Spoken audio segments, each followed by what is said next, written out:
Go in the room. Okay. Go a minute 30 this time. We'll just throw people off.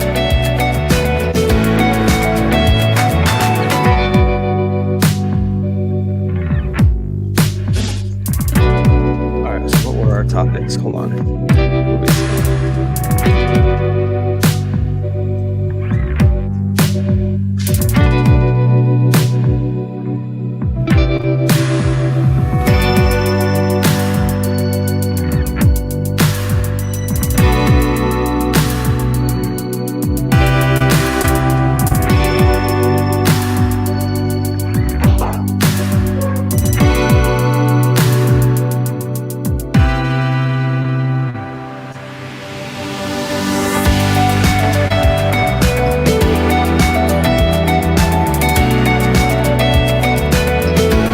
Stock market or economy? Economy.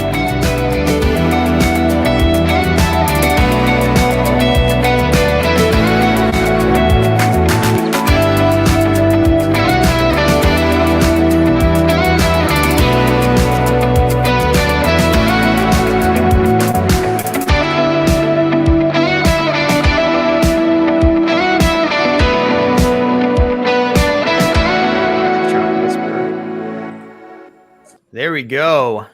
Well, here we are. Jeremy Knight with the Knight Group, your favorite Real Migo, I think. Favorite Migo host. There you go. I nailed it. We have quite the show for you tonight. We got some awesome topics.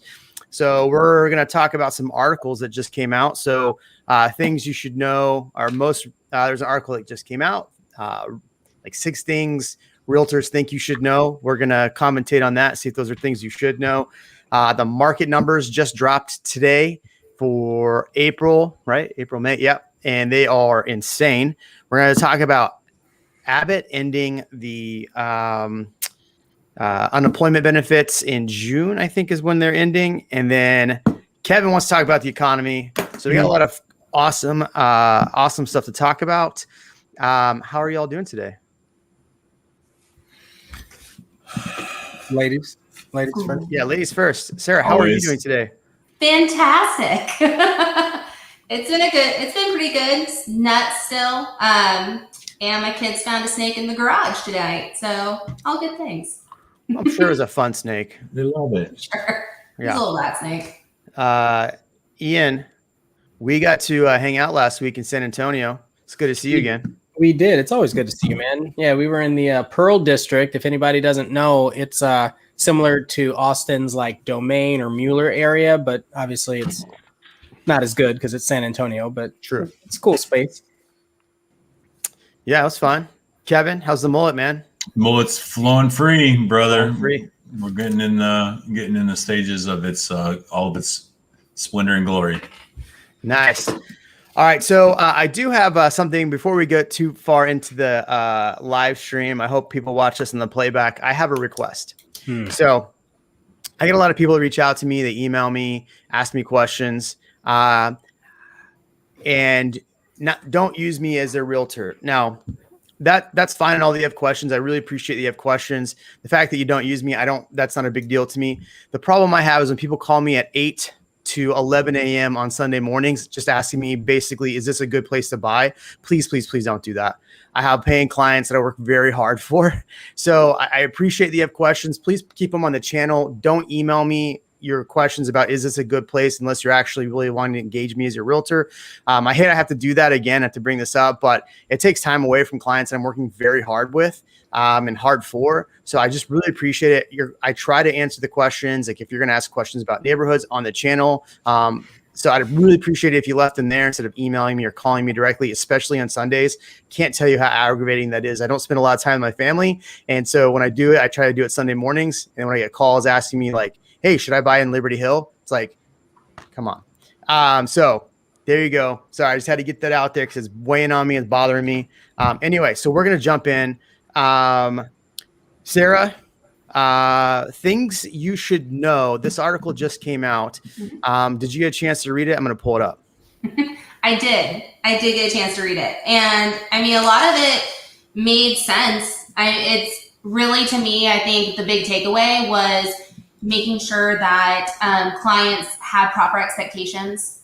They can't be picky, and to not get their feelings hurt and not get discouraged in this market, and being able to, and I mean, those are things that I personally talk about with clients to help prepare and tee them up better when they work with you or work with other realtors. But, that's big. I think a lot of buyers need to understand they can't be like, I want this big needs list for a home. Like right now, you're kind of, if you need to get in a house, you're lucky if you can get into a house and maybe wait to go to your dream house later. Yeah. I mean, what's pretty interesting on here, if anybody's paid attention to this channel, so there were 6 groups here, right? Be open-minded, adjust your expectations. I feel like that's a big one right there. Be prepared for emotional process. I feel like that one's a huge one. Be informed and don't overdo it. That's decent. But I love this one right here. Choose an open-minded realtor who has experience winning bids. And instead of talking with anybody in Austin, in fact, I've interviewed with this lady, and I have not seen the article that she said it was going to be in. What's her name? Avery Hartmans. So look who they put in here, which drives me insane. My good friend, Katie Day from Houston, with Caldwell Banker.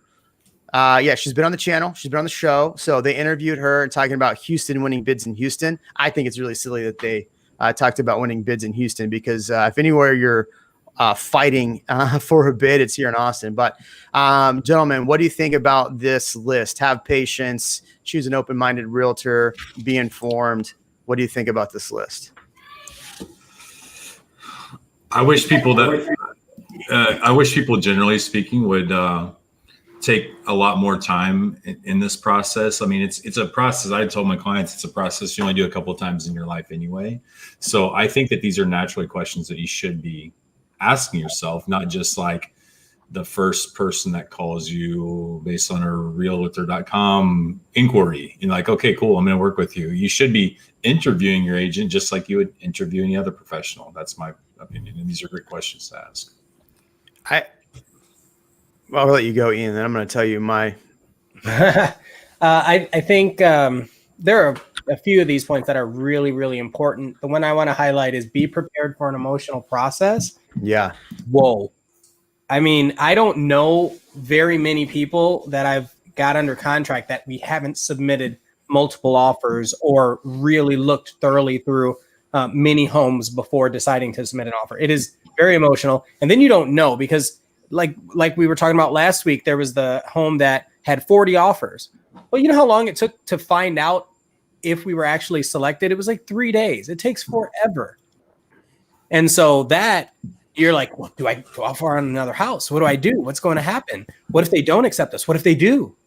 It's like, okay, we do have to think through this. So strategizing and just understanding how it works and that it will be emotional the entire time, even closing day, sometimes after.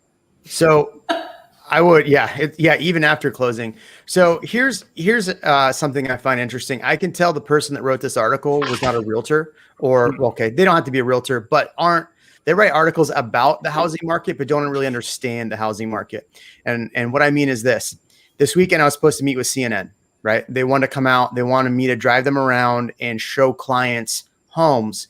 And I said, yeah, but the thing is number one, finding somebody to come on camera for CNN or anybody, regardless, most people don't want to be on camera. So that's a side thing. But I was trying to explain to the guy from CNN, like, hey, here's the deal. People don't come out here every weekend and write offers on properties. If you want to come around this weekend with me, it's going to be me, you, and my phone and your camera. And I'm going to video conference these clients. I put 3 people under contract this weekend through video calls alone.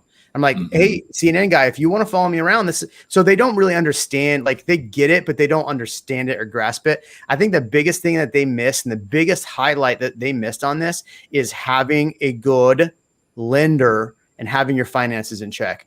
I think that's the problem most people get into. Like they want to get involved in a contract. They want to get under contract and they totally skip the biggest part of it. And now I've joked on this channel before and said that lending is only 30% to give Sarah a hard time. But lending is probably 60 to 70% of the actual contract. If you're doing lending, the other 30% is your agent and what your agent does. So I don't want to diminish what we do, but we don't write the checks. We don't give you the money. It's the lender. So I really feel like they missed the boat on that, is really having your finances in check. What do you think, Sarah?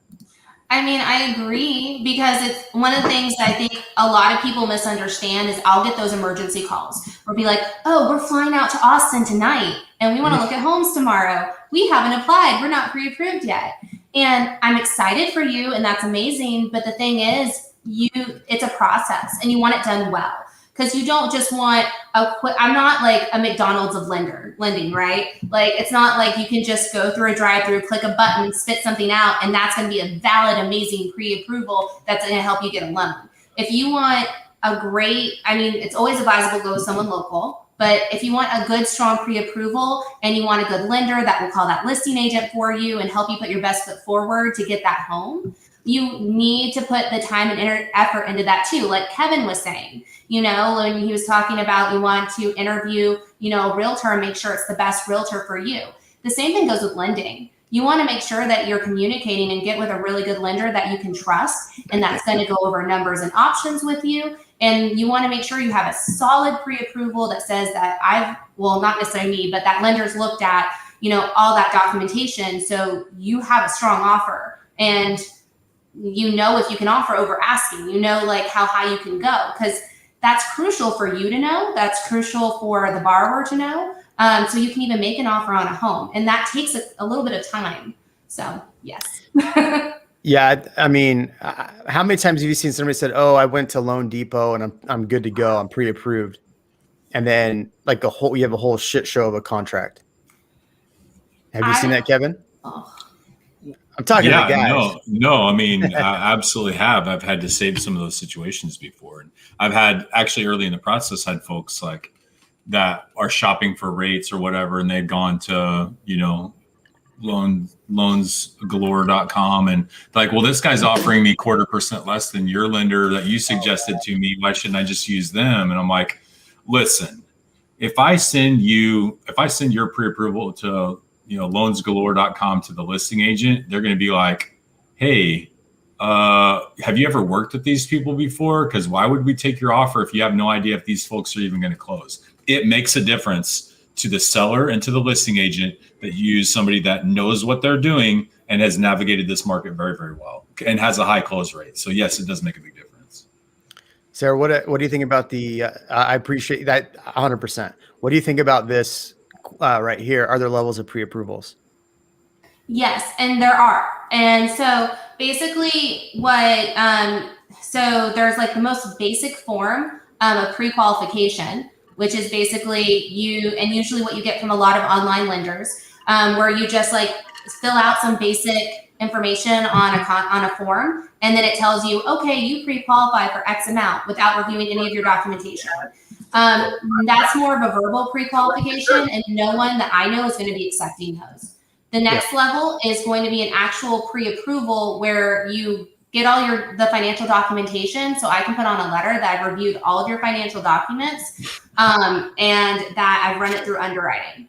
And that's solid. And that gives that extra level of security for a listing agent when they're evaluating your offer, for your own realtor when they're submitting your offer, and it allows you to have your strongest, that would be the strongest level of pre-approval that you could get out there. So, gentlemen, let me ask you a question. So when you're writing an offer, I just told a client this today. When we're writing an offer that's financed, there's a lot of things we need to do to be competitive to make your offer that's financed look like cash. Because you can beat cash with a financed offer, but you're going to have to give an appraisal waiver and you might have to waive your third-party financing, which are two things that could cost you a lot of money and you really should be prepared for. And if you have a lender that doesn't understand and this is like, hold on, this is not a sales pitch to you, Sarah, at all. I like to have Sarah on here to give so you're not hearing just from us. And we like to have real strong females on here. But the other, to offset, Kevin's machismo and mullet. But But the thing is that you have to make that offer look like cash. And if you have a lender that's like has no idea what a third party financing addendum is, like that could be a major concern writing that contract, because that could cost your client a lot of money. What do you think about that?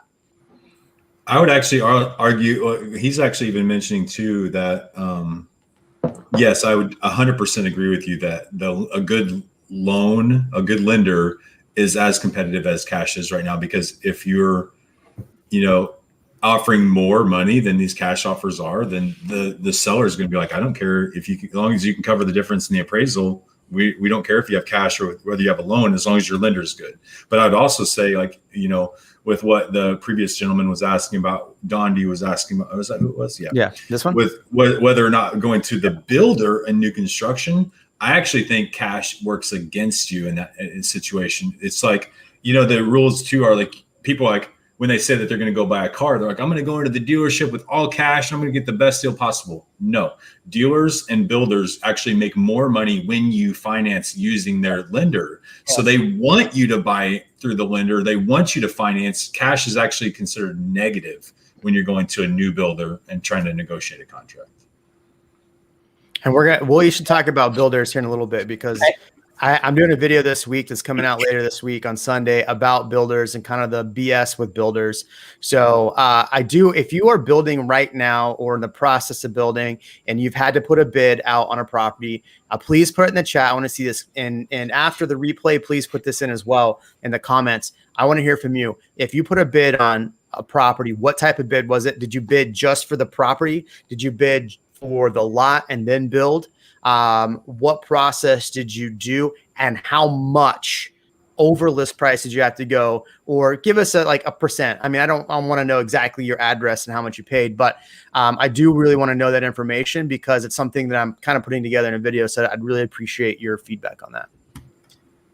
Ian, what does your beret think today? My beret, I don't remember what I was going to say. I think I was going to talk about the builders requiring you to get pre-approved with their lender. I'm not going to say it's getting frustrating. I think it's been frustrating. And so I think it's a way for them to, like Kevin said, to, get you through their system and give you that shot, or give their lender that shot, even if you already come with a pre-qualification or pre-approval. I don't know if a lot of people know that. So if you're going to go build a house, it's good for you to get numbers from a lender that you trust. But when you go to the builder, 95% of the time, I feel like that's a good number, that they're going to ask you to get pre-qualified or pre-qualified with their lender, their preferred lender. And then you got to be careful of the cost. You got to compare and contrast, and it's frustrating. But it's good. It's good for you to do your homework too. Right. So Razor ATX, congratulations on the closing this week. I'm glad we could help. That's what the channel's for. Here's a good one, though. I just used the builder's lender, knowing two things: easy to use and knowing they'll just sell my note anyway. Fourth of a point wasn't going to really matter. I've actually seen where the builder's lender can't give out too much information on this one. This one you can email me and I'll give you info on. But where the builder's lender was, I don't have any actual factual information, but I do have a lot of hearsay that went along with this. The builder's lender purposely disqualified or said that, and Sarah actually was part of this, not Sarah being part of it, but was on the receiving end of, hey, we need to pop over to a different lender, where they purposely denied them so the builder could sell it for more. It was ridiculous. Yeah, it was ridiculous, right? They basically said, so my client had purchased a home while this home was being built, and there was nothing in the guidelines saying they couldn't buy it as an investment as well. And so at the very end, they said, oh, you know what, by the way, blah, blah, blah, you're denied. And we found out 2 weeks before the denial that one of the reps was shopping that home for $50,000 more to another client, to another potential buyer. It's dirty. So before we even knew, and this was like 5 days before closing, they told us. Did I mention this before? Or maybe this was new. I mean, it's new information, but I don't know if I mentioned this before. The lenders, what does the builder offer if you use their lender, guys? What do they offer? It's basically covering like $4,000 or whatever to cover the title policy. Okay. They offer a fixed number of cost towards closing costs, correct? Yes. Here's what they did to one of my clients. And my clients didn't know because they haven't used the builder's lender. I said, let me look at this contract. They gave them $7,000 towards closing costs. Then they charged them $6,500 in points to buy down their interest rate. Yeah. They charged them. They gave them $7,000. It's like, oh, but by the way, we're going to charge you $6,500 towards buying down your interest rate when that interest rate couldn't even actually touch an external lender. So they had to even try to compete with the external lender it was ridiculous. And that's what I'm saying is, and people ask this, they've always asked this question too. Like, why do I need a realtor when I'm going to a new build? That is a good reason right there, because the builders are willing to do anything. I have another story I'll tell you right now. Another time. I don't know even know if I want to tell this. I will. I'll say it. You do. Yeah. Let's talk builders because hold on. Let's segue real quick because I actually want to cut this video up into shorts. So anything, look, we're going to go into builders next. Anything else on this that you disagree or agree with on what people should be prepared for when buying? None. All right, we're going to builders. All right, Kevin, if you have a question regarding that, we'll answer it in the chat below. But go ahead, builders. What are builders doing? What have you been seeing? So in the last week, I came across one with a viewer actually as well. And I won't mention the builder and I won't mention the community because I don't think that's appropriate. But I think that's something you need to watch out for everywhere. The builder sent the contract over, and they're anti-investor. They pretty much want to tell you everything you can and can't do for literally ever for your house now. And I'm not joking.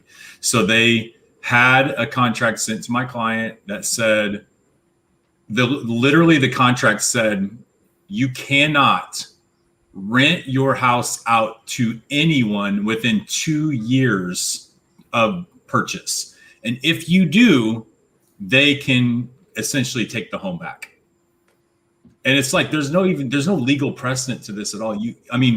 Maybe like, okay, a contract's a contract. I get it. But a contract is only valid to an extent that, you write it and it's agreed upon by both parties. But if one of them challenges later on with a lawyer and there's no precedent, it can be an absolute mess. To my knowledge, I don't believe that there's any precedent that says once a home goes into deed that the previous person can have any rights to that unless exclusively in like deed restrictions or something. So this to me was absolutely ridiculous that they're doing this now. And this was not meant, they don't mention these things. They just say, hey, we're not going to sell to an investor. They don't say, we're going to rip this contract out from under you. We're going to take it back even before you close. They said, another phrase in this contract said, if there is any disagreement, they just used the word disagreement. Yep. If there's any disagreement between the buyer and the builder can immediately cancel the contract. That's ridiculous. What does that even mean? This is something I talked about in another video on my channel, is that yes, there is verbiage. So, like there's escalation clauses now, right? So they can say at any point where at certain points in a contract where they can go, hey, by the way, we're raising the price X amount of dollars because prices went up. Sorry. And if you don't agree to it, then they will just give your earnest money back and put it back on the market and sell for way more. Well, here's what I don't disagree. Money back. They don't have to. They don't actually have to. Well, some of a contract I read this weekend said that they would give earnest money back. But yes, you are correct. I don't think all of them will. And here's the other bullshit is that if you say you do, guess how long it takes to get that earnest money back? Because I had to back out of a milestone myself and got my earnest money back because they messed up. What's that? It took 60+ days to get my money back. Yeah, no doubt about it. 60+ days. My $5,000 just sat there. Silver asked this. He said, isn't the clause very close to not having investors buy in their own development? Yes, but also I'm listing a house that my client purchased brand new from a builder in November. And guess what? Her husband got a transfer request to go to the Midwest, and he has to take it because financially it's the best reason. They're less than 12 months ownership in the home and less than 2 years, certainly. So they're going to have to pay capital gains on that. Under normal circumstances, I would have the conversation with them like, hey, let's run the equation that says if you were to rent this home for a period of time, how much could you save in having to pay these extra taxes? They should be able to, in a circumstance like that, be able to rent their home out till they get past the capital gains mark, then sell their home and save a lot in taxes. According to this contract, they would lose the home if they had to make that decision. Tell me how that is fair. The question is, when you say lose the home, I have no idea how this would actually play out. But does that mean that the deed just transfers back to the original owner, or does that mean that the the original owner. Yeah, they would have to buy you out. They would have to something. Yeah, something that, I mean, it's still not right. It just, I'm really curious if anybody's ever gone through that. I've never seen that. Or heard it. It sounds really similar. There's a subsidy program in Austin, and it's for affordable housing, and they're set up very similar. And it sounds like they're almost like mirroring some of that, which granted you get an incentive, right? It's like, hey, we're giving you an incentive to buy. This has to stay primary. And if you ever want to resell, you don't make money off of any equity and you have to sell back to us. And those are the requirements for that program, but they're giving you something. So that's the BS of it. At what price do you sell it back to them? Because they're going to turn around and make money on it. Oh man, I'm getting worked up right now. That's the key, right? They want to do that. That's an investment. That's a long play. Yeah, I would. Well, let's Kevin. Let's talk to the Trek real estate attorney and see what they say about that this week. Yeah, I'm actually get them on. I'm going to review this contract while you guys are at it, and I'm actually going to download it so I can have it for later on. Yeah, I'll be back in a minute. I'm going to go in nerd mode. All right. Well, go ahead, Sarah. I got one question here. Go ahead. I was just going to say, to hit on something else that Kevin was talking about with the fees, and with like, hey, we're going to give you a $7,000 credit, but hit you with like 6,000 in discount points to pay for that. Another thing that was really common I was seeing in builder contracts is they would put a percentage or put a really high number in there, but then they have only up to the amount of closing costs. So this full amount may not be used. So I was seeing where they made it look like they were giving you a lot of money, but they really weren't, because your fees would never go up that high, or that percentage would never go up that high. So it looked like you were getting more than you were actually getting. Right. Oh, by the way, this same lender or the same builder gave my clients who have a home there that's almost finished. They said, we don't know when it's done. We don't know when it's done. We don't know when it's done. We don't know when it's done. So my clients are like, hey, what should we do? I said, well, generally we're probably like maybe 60 days away. So you should probably get your pre-approval. Next week, the builder says, okay, we got a date. And then in this week, that was only a week ago. This week he says, hey, what's the deal? Are these guys going to close or not? Because they're using an external lender. He's like, if they don't close by the closing date, we're going to charge them $250 a day. Mm-hmm. And I'd rather get charged $250 a day than to have them just take it and sell it to somebody else. But then they got an email later that day that said, oh, guess what? We're having an issue with the supplier. We may not close. Do you mind if we move the closing date out now? Yeah, the builders can extend it, but they make yes, exactly. Yeah. Bro, I'm so right now. I had that problem with Lennar. Sorry. I had that problem with Lennar in like January, February, where January, February, where we were about to close, and then they need to push out. We had that snowpocalypse thing, but they were like pushing the client to close sooner. And then, snowpocalypse, which, I mean, what are you going to do about snowpocalypse? Right. But then it got pushed even further and further, and it was a real headache. I don't think you were on that one. Oh, they were cash. And this is a good point. Silverman, you have some good comments every now and then, sir. Also, with building materials, they can switch out any material for anything cheaper. And if you don't agree, they can cancel your contract 100%. I just had this happen with Coventry Homes. Yep. I don't have any ill will or anything bad to say about Coventry Homes, but they sent my client a thing saying we're changing this insulation thing from RF whatever to this. And it was a lower quality product. And they stated in the contract, they said they may have to, but they didn't say they were doing that. But should we have issues getting materials, this is what we'll do. And my client's like, do I sign this? And I basically said, do you want to rock the boat over it? Because it's a difference between you losing a house. And right now you've got about $120,000 in equity in this house. Yep.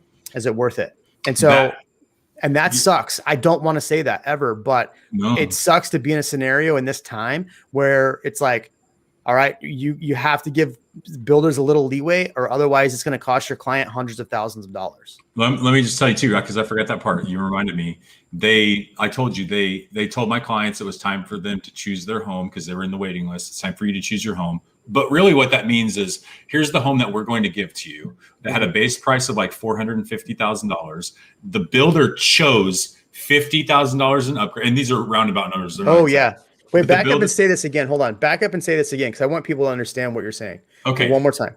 Okay. So my clients wanted to, normally you do what? You pick your lot, you pick your plan, you pick your elevation, then you put down an earnest money deposit. Then you you go to a design center appointment where you choose your structural finishes, your structural options, and your finishes. Okay.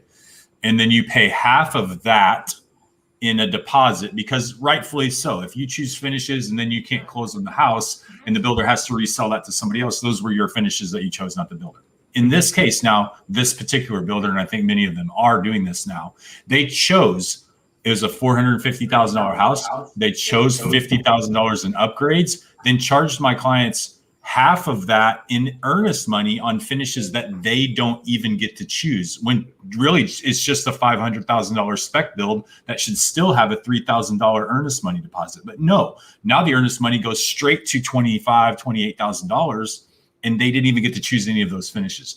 And also told me at the same time, hey, we're not paying you the general. We can't discuss and negotiate commissions like with everybody else, but there's generally kind of a range that we're usually paid. And now the builder's like, by the way, we're not going to even pay you what normally you would be getting paid in this. Yeah, it's about a third 30% less. Yeah, a third less is basically what they're offering. And so, which is actually good. I actually sent this earlier to Joel here. I actually sent him a screenshot of somebody commented on my channel that the builder, and it's the builder that he's working with, told the buyer today, or they posted it on my channel today, that they were like, hey, we're offering your realtor, if you're going to put a bid, we're offering your realtor this, you have to pay them the other 1%.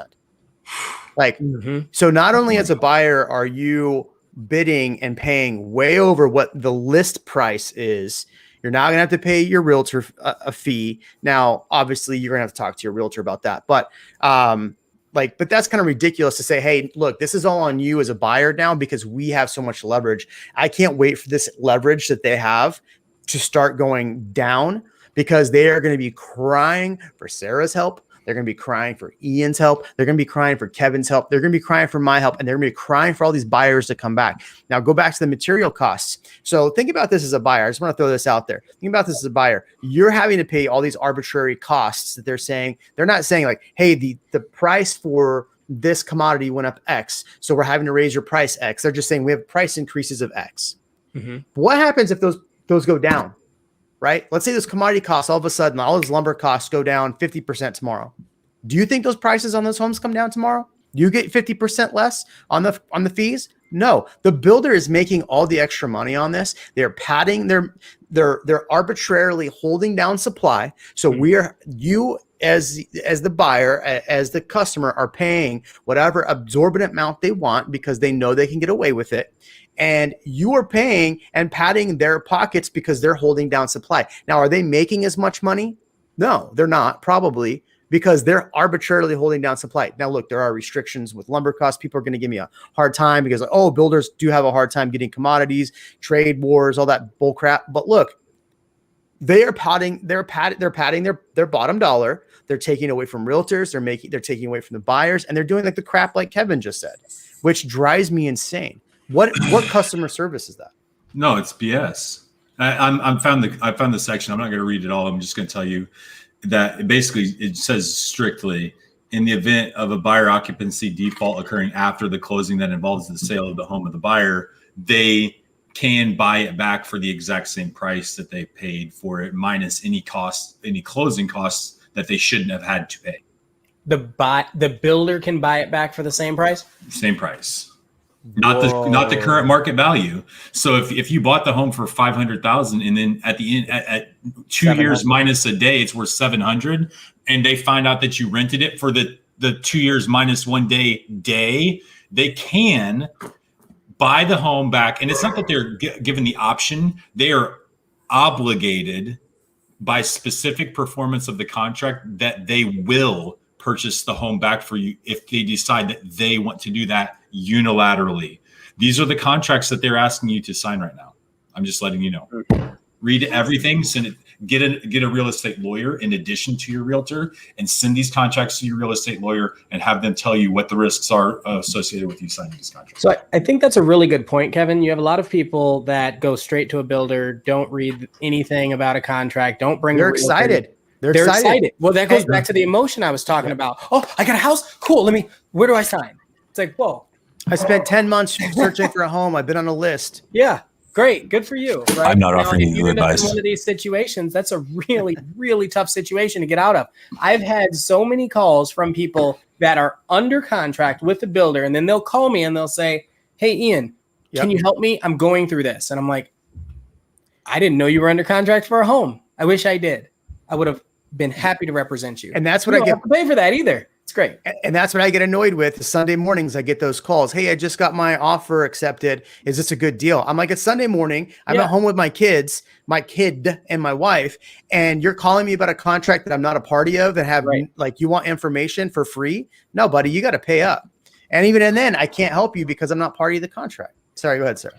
I was saying I actually had a client yesterday call me, and it was actually a referral from you, Jeremy.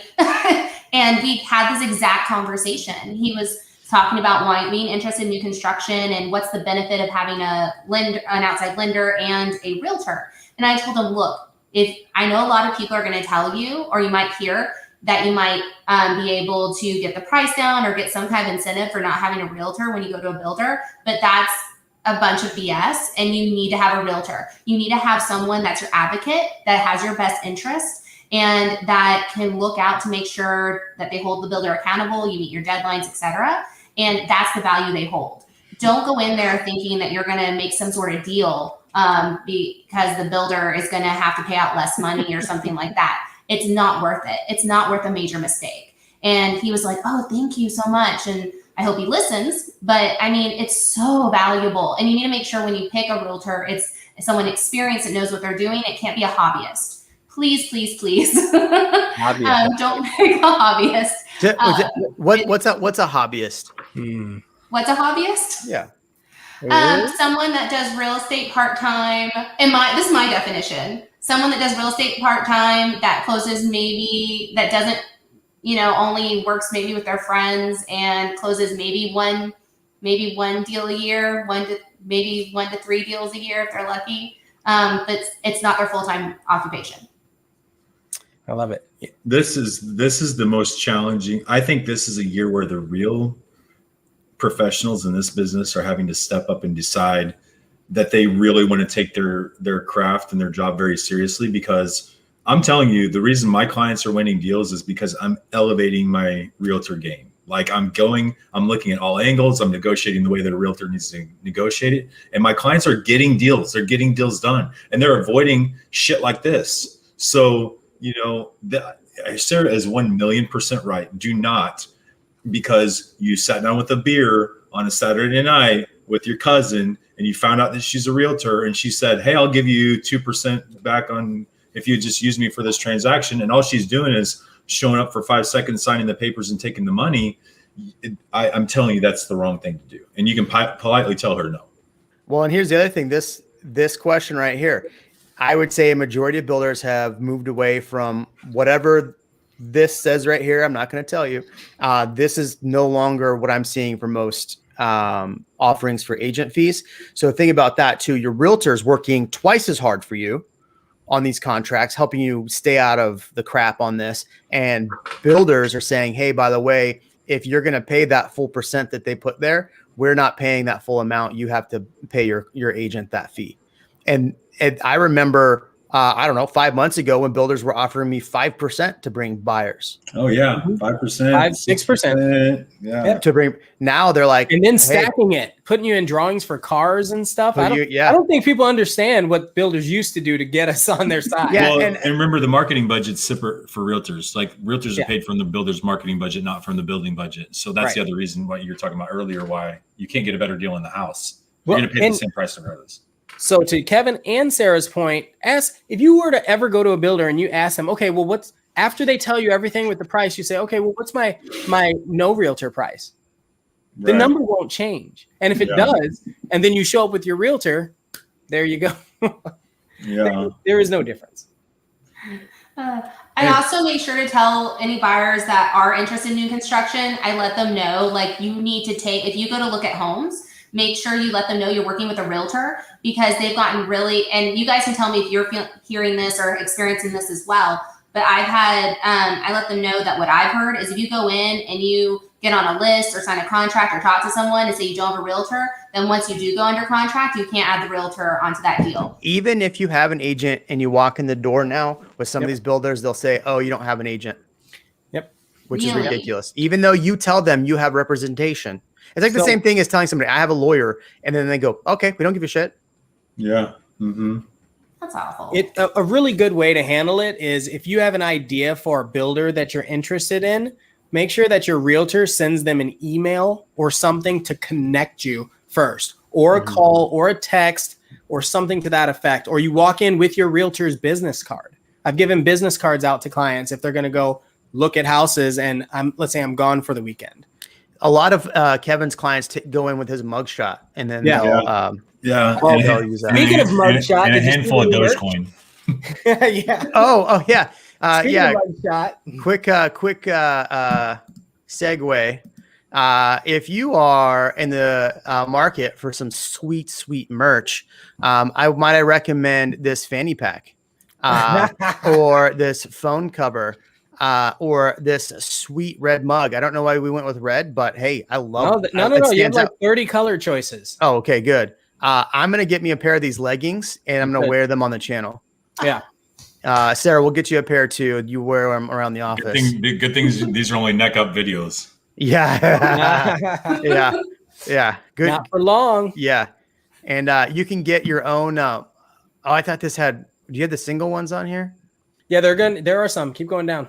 Oh yeah. So you can get Ian's beret on your phone. We're adding you and Kevin sticker.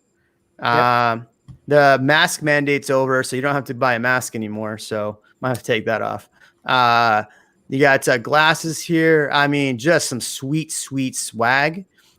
Feel free to load up. By the way, we dropped all the prices on this. So if you think we're getting rich off this, I can guarantee you it's like $1 maybe. So hats are coming soon too.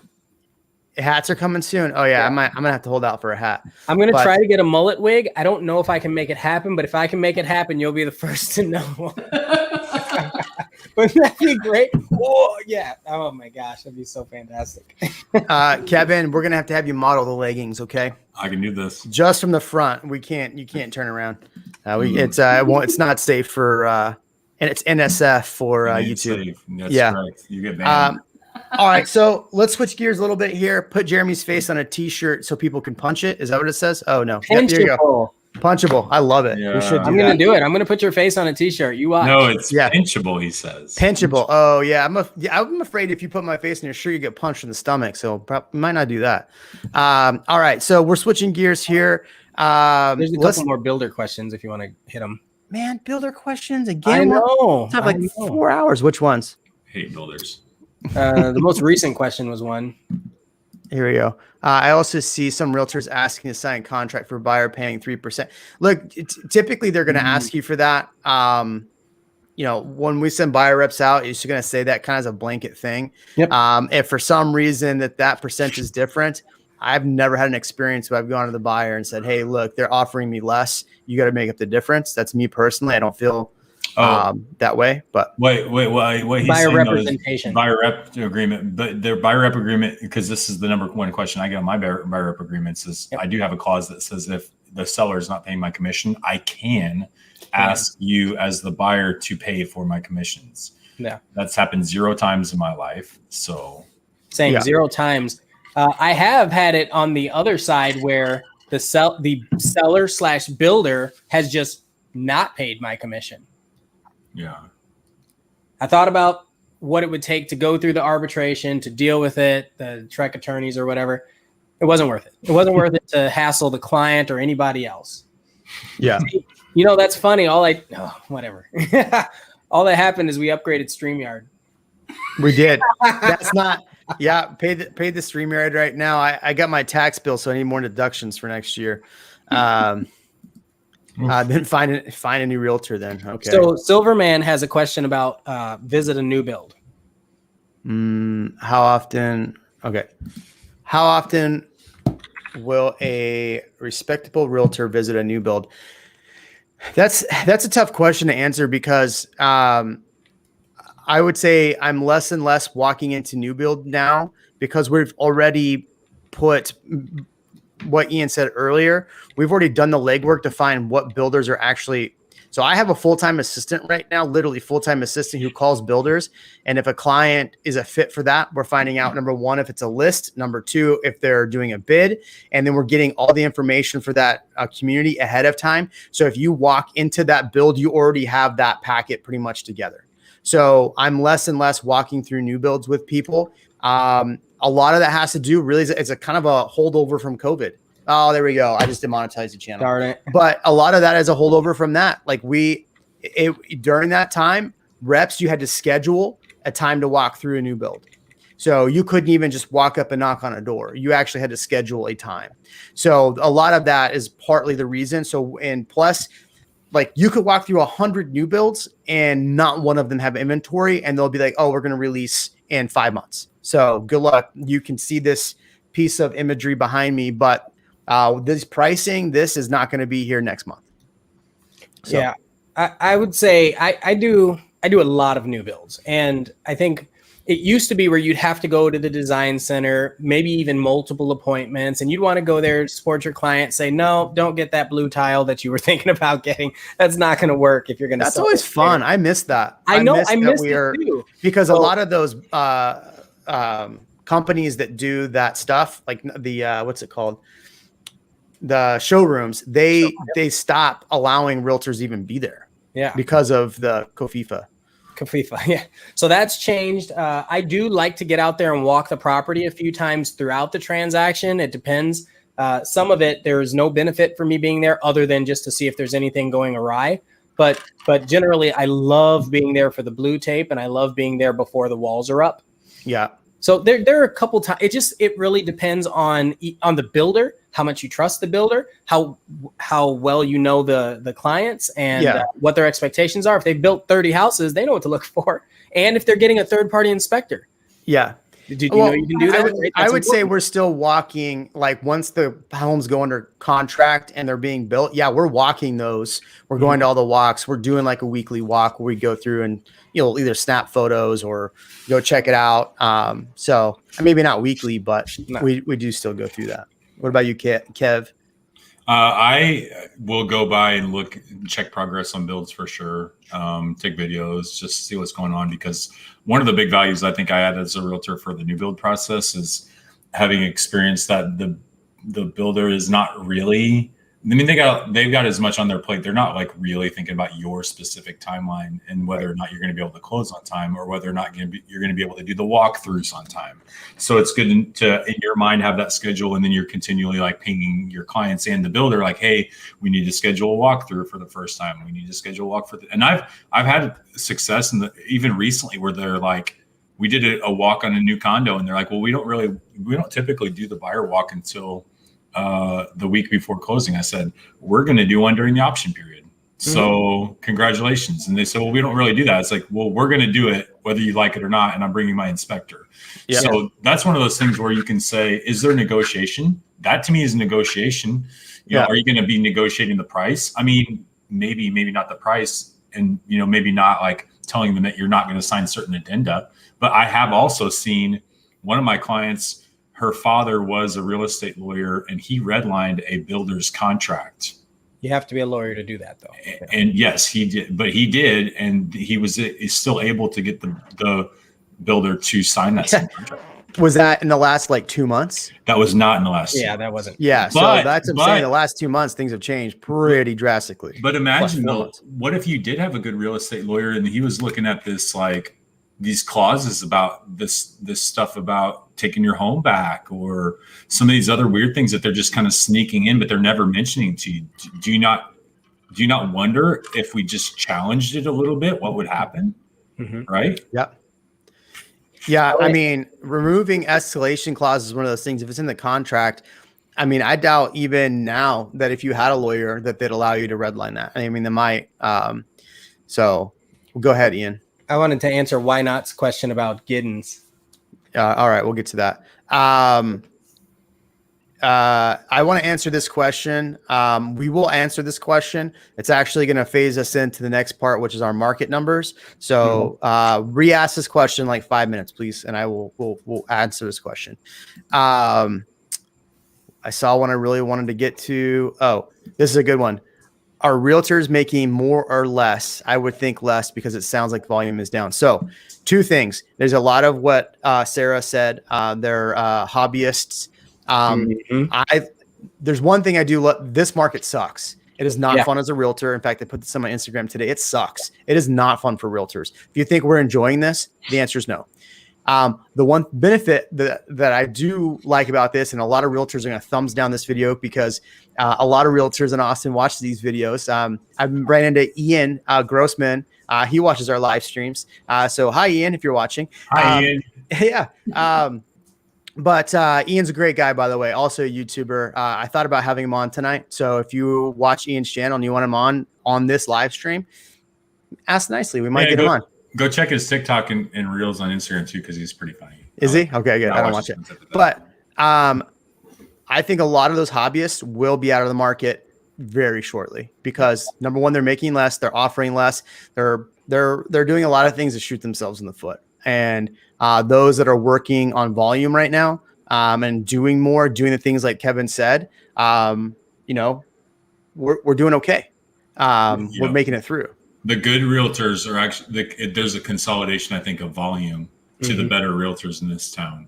Whereas there was a little bit more parity before. Jeremy's right. The good realtors are getting more of the volume. So like somebody like Kumara Wilcoxon who does like $200 million, like more people are gravitating towards people that have higher volume typically on that side because they feel like that's a successful measure. So anybody that's in that 1 to 2 or 3 transactions a year right now, I think are going to be so burned out if they're not already and have already quit. Well, do they have the skills to win a multiple offer? No. That's the thing too. Like I have, and you guys have both worked with Sarah every now and then, but when you have an ace in your sleeve in somebody like Sarah or a really good lender and you can go, okay, look, buyer, here's the deal. I know you want to win this one. This is the home, right? Okay, well, here's what we're going to have to do. This is a little scary. I've seen that. What's that TikTok where they're like, grab my hand, it's time to go, right? Literally, that's what it's like. But if you're one of those people that's a part-time realtor, do you have the skills to win a multiple offer? Do you know what to do? Do you know how to massage that listing agent's back? Do you know how to take, like, what things to take out of that contract? Or are you just going to tell your client, hey, I haven't had a closing in 2 months. Can you just write this stupid offer? I don't care if it doesn't make appraisal. I just need a paycheck. All right. Hey, you get what you pay for. I know these guys have done the same things, and Jeremy's right. Giving the listing agent a back massage, not specifically, but it gets you deals. But I was able to have this conversation with a client where she's been on a waiting list with a builder for quite some time, and as soon as mid last week, they told her that they didn't have a committed date for her on when she would be able to get her home. And then I had a few conversations with them. They called her on Friday and said, congratulations, here's your contract. You need to go ahead and purchase this home right now. So you tell me, does it make a difference or not? Right. I mean, it could be just luck, but I'm going to take credit for that one. Well, I just had a client just yesterday find out that their MI, they were on a list with MI. I knew the rep really well. Her husband went to U of A and played football, and I like to give him a hard time because I went to Arizona State. So we riff back and forth, but I know her very well. And so I said, hey, what do we need to do to be higher on this list? And do you think that there is a way to get higher on lists? There is, right? You don't think there is, but there is. And so we asked, what are the things they need to do? They've been on a list for like 2 months. I got involved 3 weeks. We're done. So does it, even if you're on a list, getting up that list is important. So, and having a good lender. Sorry, Sarah, you've been quiet over there. I'm going to get you in here. I promise. All right. So let's go back to this question right about here. Because I do want to transition. We can come back to builders all we want. 600 cash, all in, low taxes, new build, approximately 2 to 2,500 square feet. Is that reasonable? Let's take this off. Hold on. Is it reasonable in this market, gentleman and lady? Well, I guess you'd have to define reasonable. Should you do it if it fits your lifestyle? Yeah. Is it going to appreciate in equity? Like, there are a lot of questions around that. So Depends on the neighborhood. It depends on so many things. The neighbor, yeah, that's a big one. The You size get of a the lot, the builder. Are you getting a $600,000, 2,000 square foot home in 78704 brand new? If that's the case, then yes, do it. Yeah. 20 years ago. Yeah. But if it's in Temple, nothing wrong with Temple. Just saying. Yeah, but if it's in Temple and 100 acres, Ian. Well, that's the thing. Yeah, you're right. Yeah. That's why I said that. The lot size matters. What are the taxes? If the taxes are 3.9%, then nothing's a good deal. Ian, I hope you haven't figured out by now. It's not the size of the lot. You're right. It's how you live in the home. It's the topography. Yeah, it's a topography. So here's the deal. Let's help answer that question here by going over the market statistics. These just came out today. If you looked at my YouTube channel on the community page, I just tossed this out here. The median for the MSA. In fact, Kevin, I saw you on Instagram stealing my post, man. Mm-hmm. You got credit for it. I saw. Yeah, I'm just kidding. I saw it. You tagged us. So the Round Rock MSA went up 42%. So this is year over year data. So from last year to this year, and let's think about that, because by April of last year, things started slowing down a little bit. Yep. But prices started going up. So this is when prices were still going up. In fact, I can go back and look at that, but prices are already up. Sarah, are you having problems getting people under contract, or are your buyers having problems getting under contract because prices have gone up so much? It's made a change. It's made a difference. Yeah. Yeah. So here we go. Up 42%, 28 days, down just in one, down 17 days from days on market. Closed volumes up. So yes, there are more closed, but there's less actives, which means that prices have gone up drastically. Look at this Bastrop. Remember we talked about Bastrop not so long ago? Somebody talked about Bastrop.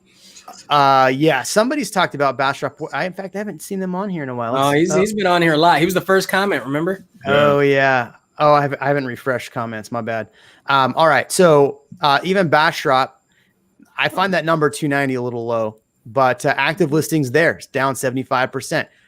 We don't really look in Caldwell County, but City of Austin, 550. That's nuts. That's San Diego prices before I moved here in 2013.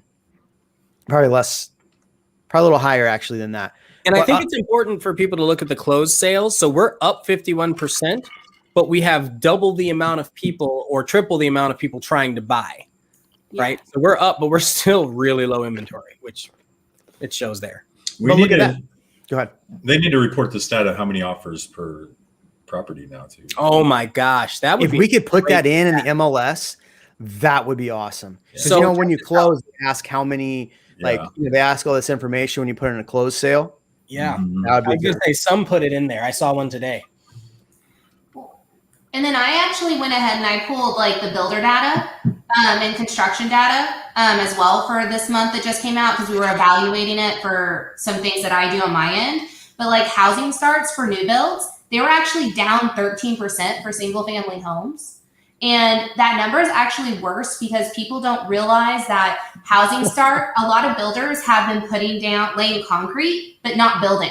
So they're not completing it, so they have more supply. So that number is actually higher, like around 15% of down for single family. And there's actually some things that coincide with that. Like I know we talked about lumber. We talked about all that being high, being like hard to find and causing an issue. But also was something that came out was that they're having difficulty finding people to work, finding labor. Ooh, we're going to talk about that next. We're going to talk about that next. But I just thought, and then also the National Association of Home Builders came out today, and they said that expect building prices to go up and to continue to expect those prices to go up more because of the labor shortage, the lumber shortage, and everything. And then also the permit numbers came out, and those are also down 4%. So builders can't find permitting, they can't find land. At least not as much as they were finding, and they're searching so they can help create more supply in this market when we're just having more people trying to get into homes to begin with. Yeah. We're going to talk about a lot of that stuff here in a second, but yeah, that's partly the reason why we're seeing these costs jump up so much. Mark has this question. Y'all don't forget this question. I do want to answer this question. This is a very, very good question. Dropping question for the third time. One of my friends is buying an investment, but showing builder as it's a primary. What's the risk? All right, I don't want to answer that right now because I want to get through this segment, but that's a very, very, very, very, very good question. The answer is lots of risk. And Mally, good friend Mally, we just closed on her house, just sold her house. But yeah, she's right. We had like 20 something offers on her property. And I literally was telling agents to not offer. I was like, look, how much are you offering? Don't bother. Like legitimately don't bother. So yeah, Mally, congratulations. Heading up to the Pacific Northwest. Gonna miss you. Okay. So what about these numbers that we're seeing here scares you? What about these numbers is eye-opening? What's the positive and negatives of these numbers? I'd love to hear your feedback. Kevin, do I have to God, go Kevin? I mean, I'm a chatty Cathy though. I feel bad because I feel like I dominate. Ian, all right, sorry, go to Ian. I think it's just important for people that purchase a new build property and they get excited that they have equity in the property when they close, and then they don't realize that their taxes are going to be increased substantially when it comes due next year. So that's one thing, and then that goes for anybody who's like, oh, my neighbor just sold his house for X amount, 20% over. That's great for right now until you start having to protest, which was yesterday or whatever. So last Friday, sorry. I think one of the big things that I've seen too is, don't wait. I have people that are still thinking like the market's going to turn or a bubble's going to burst, or, they get discouraged like we were talking about before, and they decide to just hold off and wait a year. And I think if anything, these numbers are telling us pricing is going up, inventory still is not there, supply is not there. And if you wait, there's going to be a big cost of waiting, where it's going to cost you so much more money. The same house is probably going to be, so much more expensive. So if you're looking at this and you're on the fence, get on a builder wait list, get with your realtor, get on a builder wait list, get pre-approved, and just keep trying now and keep on keeping on. Don't wait. Yeah. And it's crazy because you've heard don't wait forever, right? If you've been any remotely interested in Austin real estate for the past, 10 years, you've heard don't wait, get something. And now you see it. What are the chances taxes go down if the market changes or corrects? I don't even know if that's a word anymore, market corrects. But what if the market goes down? Do property taxes go down with it? Hell no. Dinosaur D, great question. The answer is no.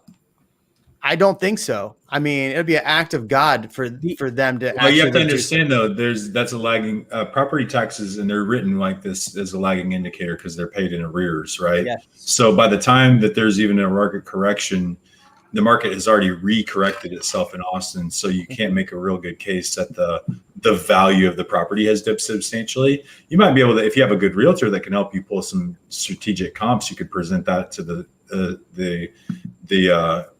assessment county assessment bureau, and then maybe fight for that. But no, long term, it's not going to stay down. Because here's the deal: houses are in short supply, right? Mm-hmm. Like they're in short supply, so the prices are going up because demand is higher than ever. This is the law of supply and demand. We have this conversation every single week. Right? Yeah. At what point does the demand slow? Demand hasn't slowed. The only reason demand would potentially slow, we talked about this. Hey, inflation's rising a bit. It's risen quite a bit. This month 6%.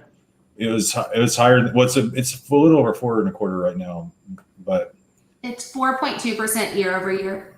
But will that make some people a little bit cautious? Yes, that'll make the general home buyer a little cautious. But I hate this. Why not? Yes, you can protest. Good freaking luck, bro. God. Yeah. Go ahead. Sorry. You finished, Jeremy? Yeah, I'm sorry. You can protest. You can protest. You can go protest in the street right now to your taxes. Oh, good yeah. luck getting them down. Like you can go yell at whoever you want to get your taxes down, dude. I'm telling you. Like I love I'm protesting my taxes. You know how many times out of 6 years, how many times I've actually won and gotten it lower? Twice. out of 6 years.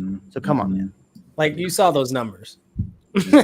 Your value has not gone down. I think people just need to understand that you're not protesting because you just don't want to pay them. You're protesting saying that the value isn't there. And how do you show that in 2020?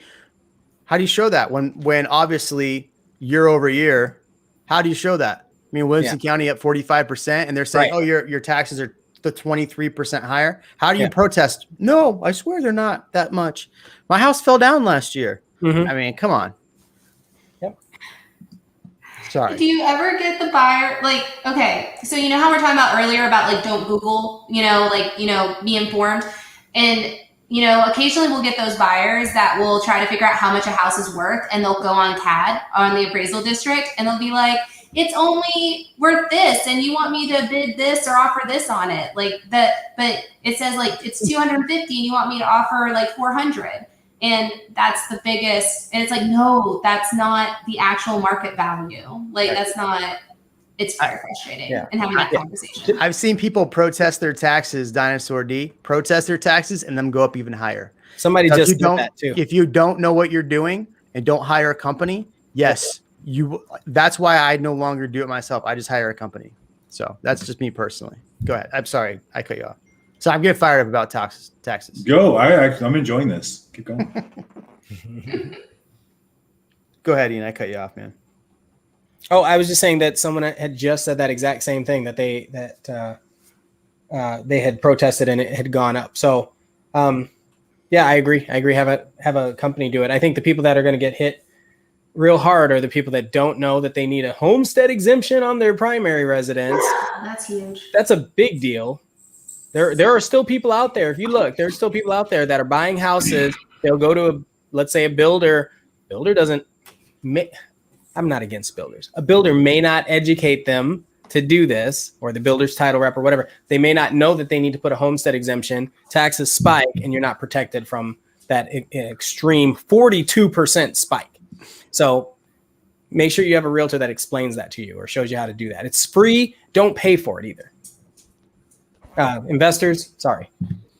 Yeah. That's just sorry. Like I don't know what to tell you. You're going to have to absorb the cost. And people ask about rent going up. I hear that all the time. It's not here yet, but it will be. Oh, we're on the cusp. It's going to come. So everybody who's renting saying, I'm going to rent until I'm ready to buy. Ooh, it's going to get you. It's coming for you. Back to what Sarah said about people wanting to wait. We just started this. It's another lagging thing, right? So like our big price boom just happened in the last 3 months. That's 3 months, right? I mean, you can't even have almost finished a fitness program in that time. Let alone 10 pounds. You've lost. Alone change the entire That's not true. economy. I went to Orange Theory last week just for 5 days, and I lost like 38 pounds. So I'm good. Did you? Yeah, 38. Can you tell? Lasting change. Yeah. No, I can. You look amazing, actually, Jeremy. Thanks, man. Yeah, 5 days.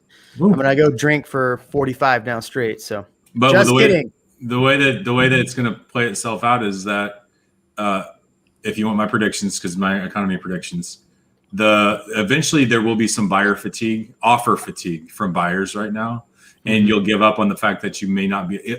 Listen, there's not 96 offers per home now, but there's still, like Ian said, 40 offers per home. That means 39 people are walking away empty-handed that day from that house. And if they're writing on 2 or 3 homes, then okay, let's divide that by. So 15 people are walking away every single week or without getting a house, or maybe even more, half of those people. Right. At what point are they going to have to just like rent something, right? And how many of those people wrote more than one offer? Yeah, that weekend. At some point, they are going to have to rent something, and then you're going to see a huge dump into the rental market, which is already constrained. And you're going to see prices there jump up. I think you're going to see a step function jump in rental prices over the next 6 to 12 months in Austin as the buyers get offer fatigue. That's my guess. And I'm already seeing some of this in some of these markets. Yep. So if you're an investor buying a house, then be prepared for that. Yep. Go ahead. There's so much. So right now, in the last 7 days, there were 43 houses that went through a price reduction. There are houses out there. You got to hop on it. Yep. And I don't think people pay attention to that kind of thing. That's so important. So I really wanted to get to that. I think that's important. I tell all my clients, if you think can get a deal, the only time in the week that we can really get a deal is on Monday, Tuesday. And what happens every Monday is I go through all the MLS, and you can go through the notes of all these listings, right? Every Monday I do this. I go through the notes and I'll look to see if they have multiple offers. If they don't, and it's something a client of mine could be interested in, I text the agent, hey, did you get any offers? In the agent AREA, the Facebook group, I ask, hey, who didn't get offers today? Yep. Who made it through the weekend without offers? I ask every single Monday, because if there's something that a client can jump on, I literally got somebody under contract for $495. Thank you, Sarah. You just saved their butts. On a property that was listed, I think, at $5,000. We went $5,000 under on a Monday because they made it through the weekend and they took it. So not a multiple offer. So it was the first one in like 6 months, but it was a Monday. We saw it. We went, and I literally told them, if you don't write an offer today and it sits till Monday, somebody's going to show up after us. Yeah, look for terminations too, back on market status stuff. They're desperate at that point too. And by that time, the people that were originally interested have probably already moved on to another house.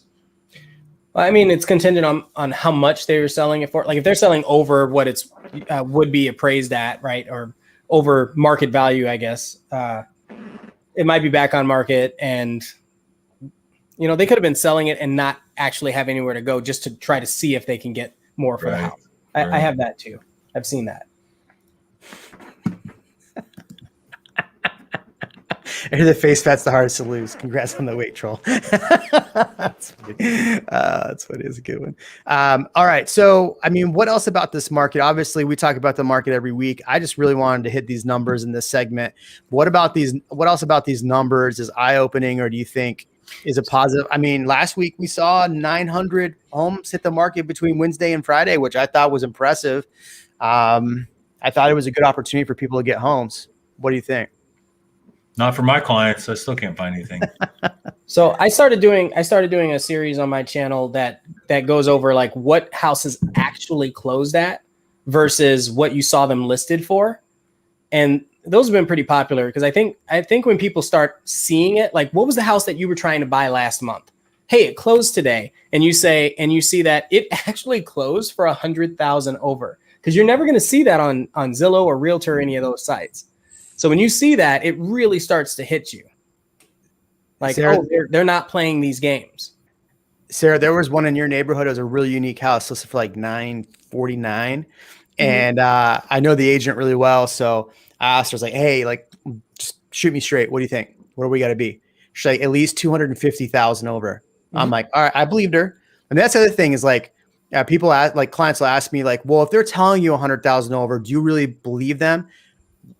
If an agent tells me that their offers are 22% or 23% over list price, and we decide not to put in an offer, then what good did they just do their client? So, I mean, there's some people I don't believe for sure, but I'm like, yes, I believe this person. She's a good agent. We all know her. She's very good. And so, I just saw that one close for 255,000 over list price in your neighborhood. Congratulations. You got some equity, girl. Maybe we should sell. Ian's available. Aaron said you'll see those numbers on Redfin. I think if they're listed by Redfin, they might publish those numbers. Yeah. Yeah. Because Texas is a non-disclosure state. You should not see what people are paying ever. It's really important. Otherwise, how do you protest? Right. How long after closing will I receive?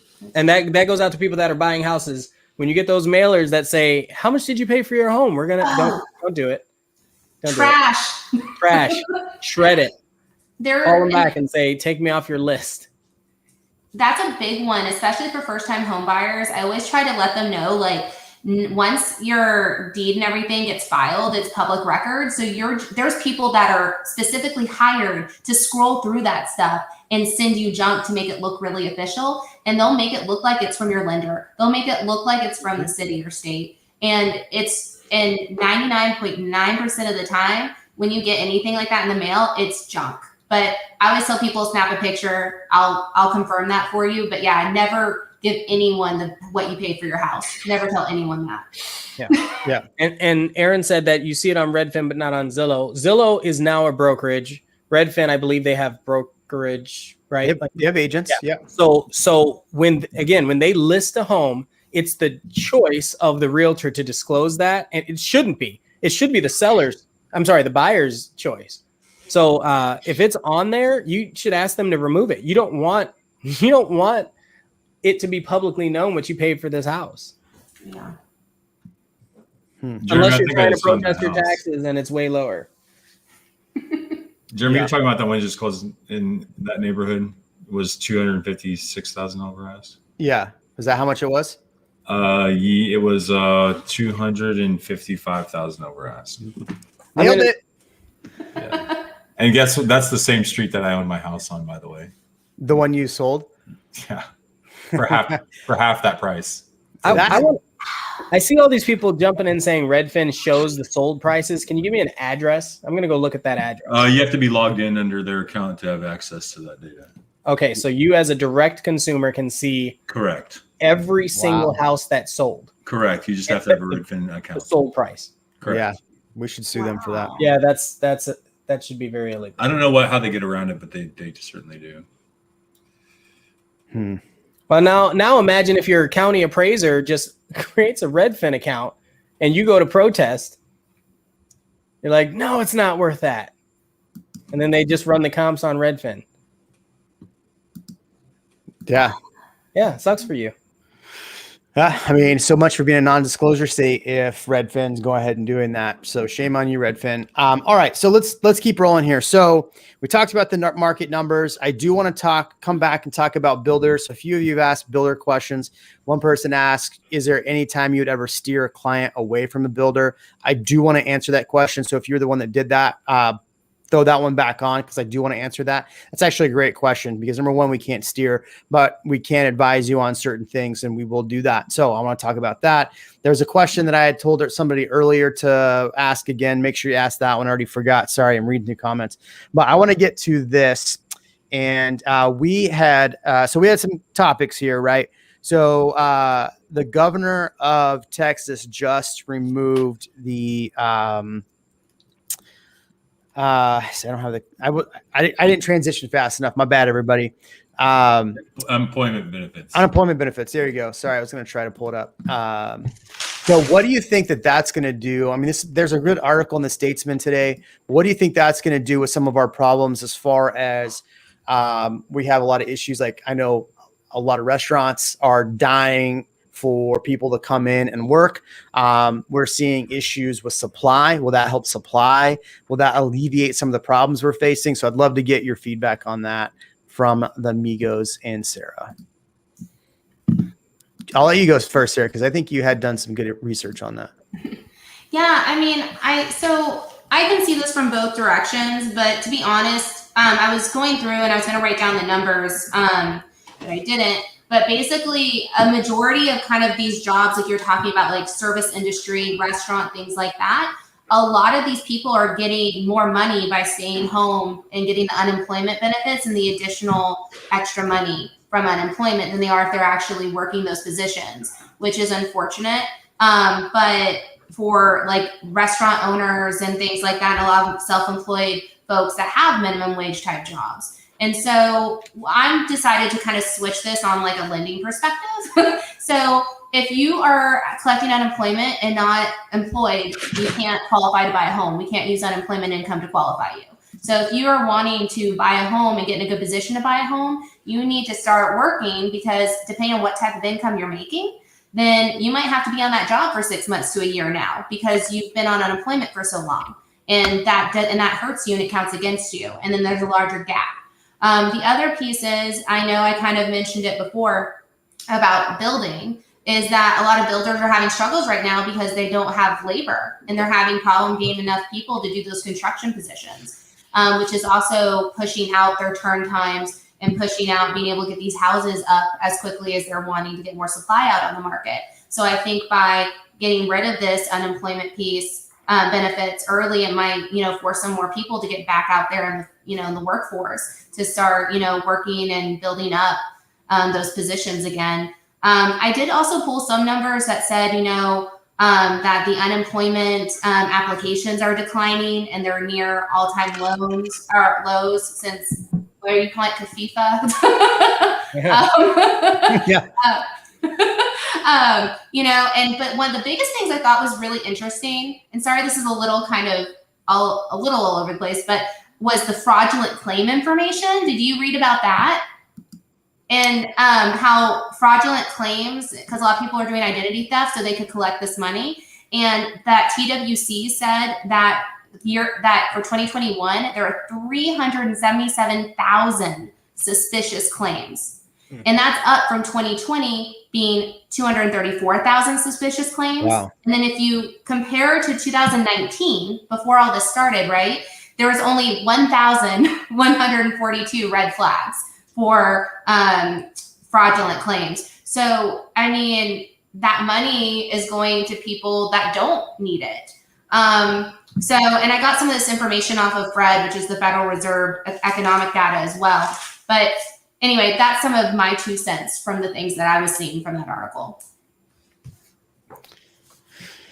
Interesting. Yeah, I mean, that's a ton of information, but I think the thing that a lot of people are hoping is that it does put more people back to work in construction jobs, which aren't the sexiest of jobs, let's be honest. And in this article, they said, in fact, there were nearly 60% more jobs often open and listed in Texas today than there were in February 2020, the month before the pandemic hit. So that's what Abbott said. So, I mean, how many restaurants have you been to where it takes forever to get anything? Everybody's got a sign on the wall asking for help. I think the problem in what you even said was that those jobs might pay less than what actually somebody's getting on unemployment right now. You can chastise that business all you want, but unless you're willing to pay more for that burger or whatever you're consuming, that's going to be, the restaurants at some point has to be able to either pay somebody enough money to come in and work and either figure out how to put that commodity or that, thing that you're going to eat at a certain price that you're actually going to pay. So they have to find that fine balance. As a business owner, I can relate. I mean, there's a lot of things I have to manage. Like, what is my time worth in this scenario? What do I need to pay in order to make my time worth it? So I understand it. It's not a fun position to be in for sure. I would not want to be a restaurant owner right now. In fact, maybe I would. I mean, if you're in Kyle, the mayor Kyle said the tax revenue is up really, really well because people are eating local and staying local, but more people need jobs to take those jobs. That's the key right there. That last line, more people need to take the jobs that are available if they can. There are a lot. Austin is booming with opportunity. It really is. And I think people just need to evaluate that. And, I've been in that, I guess I haven't really been in that situation, but I know a lot of people who've been in the situation where they haven't been able to get a job when they needed one. Right. And it's tough. But then if you're getting unemployment and you get used to that lifestyle, I had a friend that was on unemployment for almost a year. And this was years ago, but he was on unemployment forever. He was like, why would I go back to work? It just doesn't make any sense to me. I'm getting paid for this and I can make cash on the side. I was like, huh. Okay. So I think that's short-term thinking. If you don't think Jeremy is influential, just so you know, since the show started, Bitcoin has dropped $2,000. That is Jeremy's fault. Absolutely. Jeremy's fault. So if you're mad, then blame Jeremy. You're muted, Jeremy. You're talking up. No, hold on. If you're mad that Bitcoin went down, just realize that I'm a billionaire because I just sold all my Bitcoin. So in your faces, you crypto nerds. He just sold all. He was the whale that dropped the price, just so you're aware. Yeah, that was me. But I mean, what do you think about this, K-Rod? I mean, here's the deal. So this is a debate between political parties too, right? Like, should we get it or should we not? I think that it's a two-edged sword because while that money was going to unemployment benefits, it was probably just going back to like, Best Buy or things like that. It was getting pumped back in the economy. It's going back into the economy either way. So it didn't really matter to me. Like, I wasn't upset that they were like, listen, if they were willing to do that and wanted to make it, great. Now, the reality does have to hit at some time. You're going to have to go back and work. And I know some of my friends that own businesses, the service business, like finding people to work and service at businesses has been tougher. So yeah, that's a big negative that I think is going to be, I'm happy to see that will get back into it. I just think people are going to be upset about it because they're going to have to go back and actually work now. Well, you have half the world that is like, hey, well, now you can just work remote. And then you have the other jobs where it's like, oh, right. You actually have to go there. Yeah, and he said, one of my friends said he couldn't find anybody to wash dishes, like $25 an hour, even can't find anybody to That's wash what dishes. I mean. 25 Rudy's, you say hi for $15, $20 an hour. Right. Hi. I used to work Rudy's or whatever they say when you walk in. Are you new here? Yeah. I love it. I mean, I think it's incredible. You need all kinds. You need everything. You need the personality. You need the marketing. You need you need it all. Yeah. I'm ready for some economic normalcy. Like, I think we're in a really weird, like hyper attenuative economy right now where like nothing's really that normal. I mean, prices are massively inflated. Cryptocurrency's booming. Inflation's also rising. Housing markets are going crazy. Like literally everything ever from sand to semiconductors to chlorine to paper towels to houses are all in short supply because condiments. Like I saw that now, like Chick-fil-A is restricting condiment usage now because their supply chain for condiments is constrained. So it's kind of a weird time. So I'm actually ready to get back to some normalcy where we see some predictable economic factors. So yes, this is a real estate channel, but you have to understand that these policies that change actually affect real estate. That's why we're talking about them. True. And while we might be realtors, we also have opinions. So whether our opinions stink or not, we can talk about it. So I mean, how is this not real estate related? Yeah. How is this not real estate related? Well, my major question is, how does this impact, right? So if people are going back to work, does it actually help with some of these supply issues, right? Do building costs get cheaper because now they have employment again? Those are all questions that really I want to tie into this, but I like it. I mean, it's a great topic in general because anytime Texas takes off a mask mandate, does whatever, everybody in the media has to come in and write about it. And you know what? I don't care what the media says about Texas because we live here and I love Texas. I've been here 9 years and you know what? I'm very Texan. I appreciate what Texas has done. Yeah, there are a few things that it does impact real estate. So here's an example where you buy your home when traffic triples. Right? Yeah. If you're one of these people that needs to be in the How is this gonna impact traffic? Because it will. It already has. Yeah. I mean, I was out, when was it even yesterday? Like 2:30 or 2 o'clock in the afternoon. And it was like straight packed everywhere I went around town. I was like, wow. And listen, I don't even think traffic's that bad in this town, by the way. If you want to argue with me on that, fine. I don't think it's that bad. It was there were more people on the road, right? Mm-hmm. It's not that traffic was worse. There were just more people on the road. Okay, I just noticed. But yeah, I'm ready for it. I mean, does it affect housing? Of course it does, because guess what? Just like Sarah said, now these people are going to be able to claim consistent income after 6 to 12 months, and they're going to want to go buy a house now too. Right. Yeah. So yeah, it's going to affect it.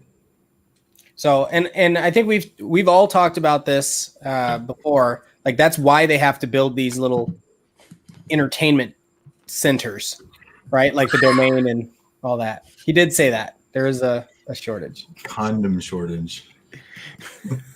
I didn't say it. Master Jedi said it. I was going to say something, but I can't. I just can't. I can't. I can't say it. It doesn't matter. I can't say it. I read that article. Oh, I can't say it. Ian, this is kid friendly. I'm trying to throw some in there. He's just kid friendly, man. What did he say? Don't worry about it. I'll put it in the chat, in the private chat. Go ahead, Sarah. I read that article.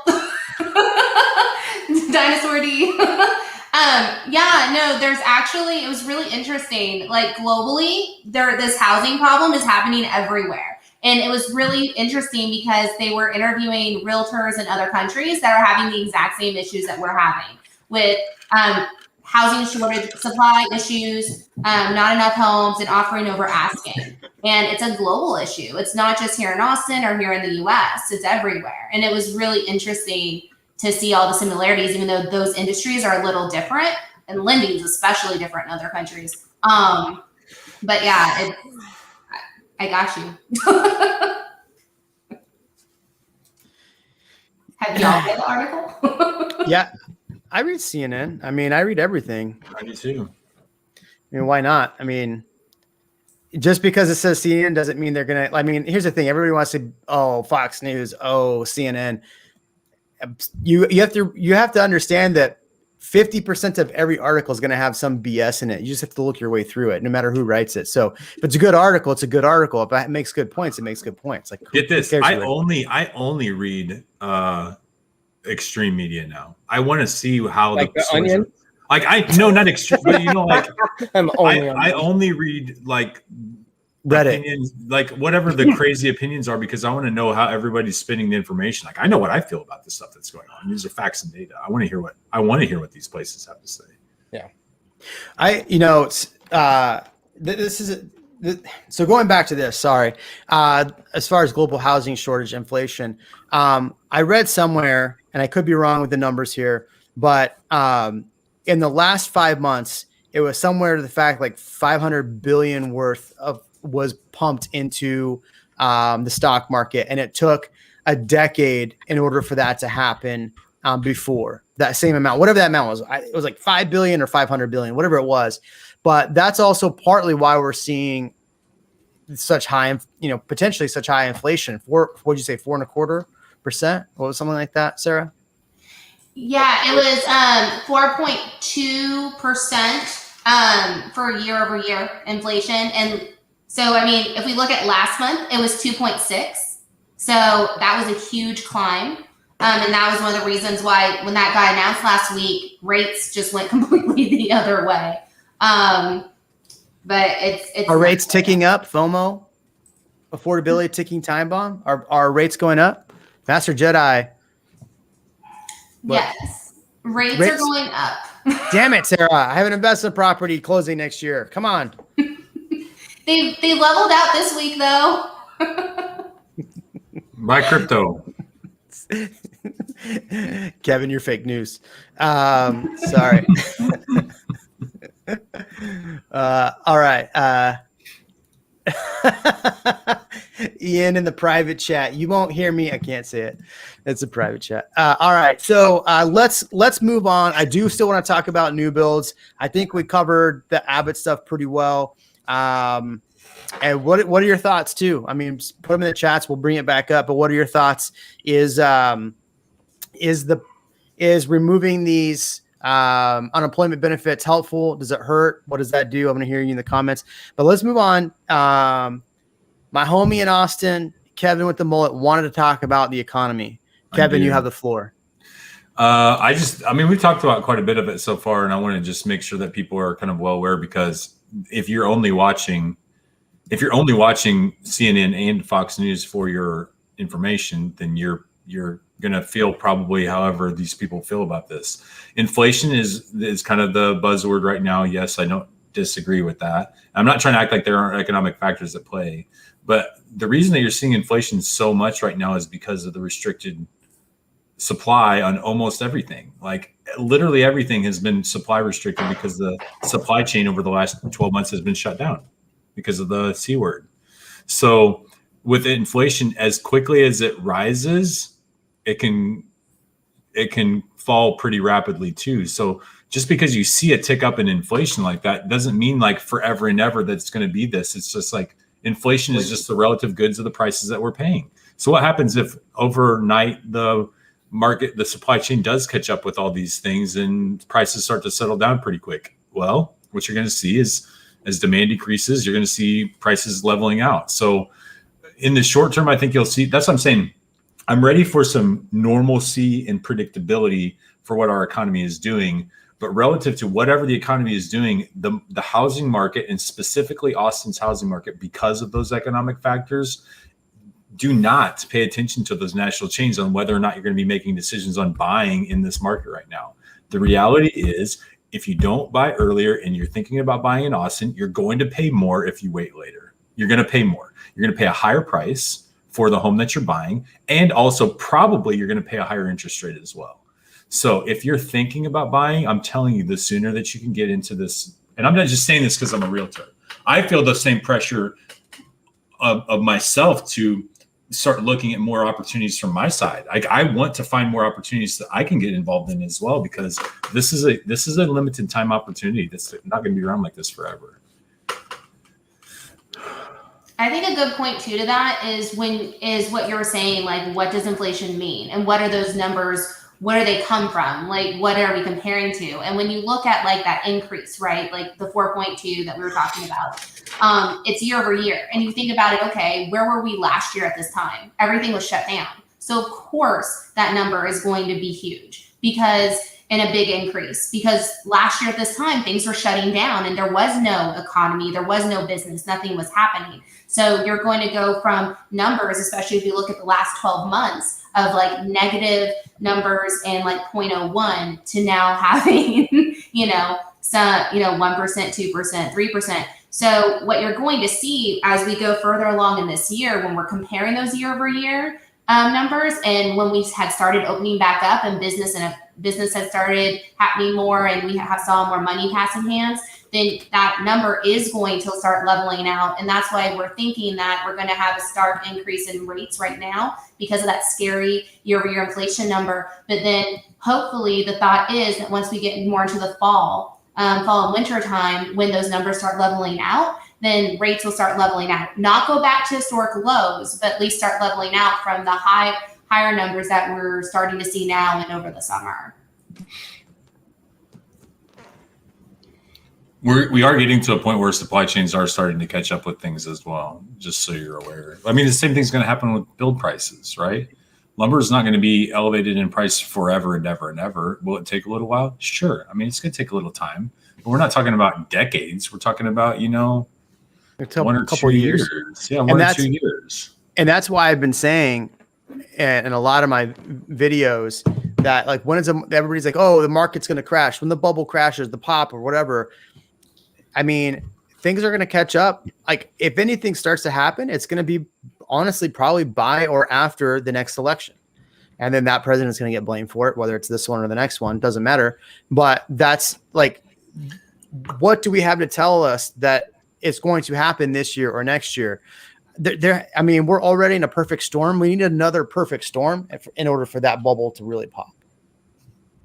And that perfect storm is a ton of people losing their jobs, a ton of people putting their houses on the market at the same time, interest rates going to astronomical levels, Bitcoin going to the moon, and Elon losing every Tesla on the planet.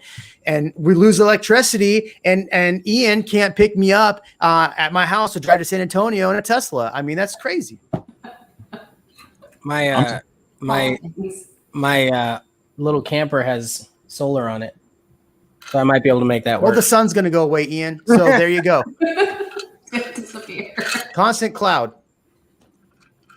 UVB rays, they still charge. The only bubble popping is the condom. What? Oh, sorry, wrong question. Sorry.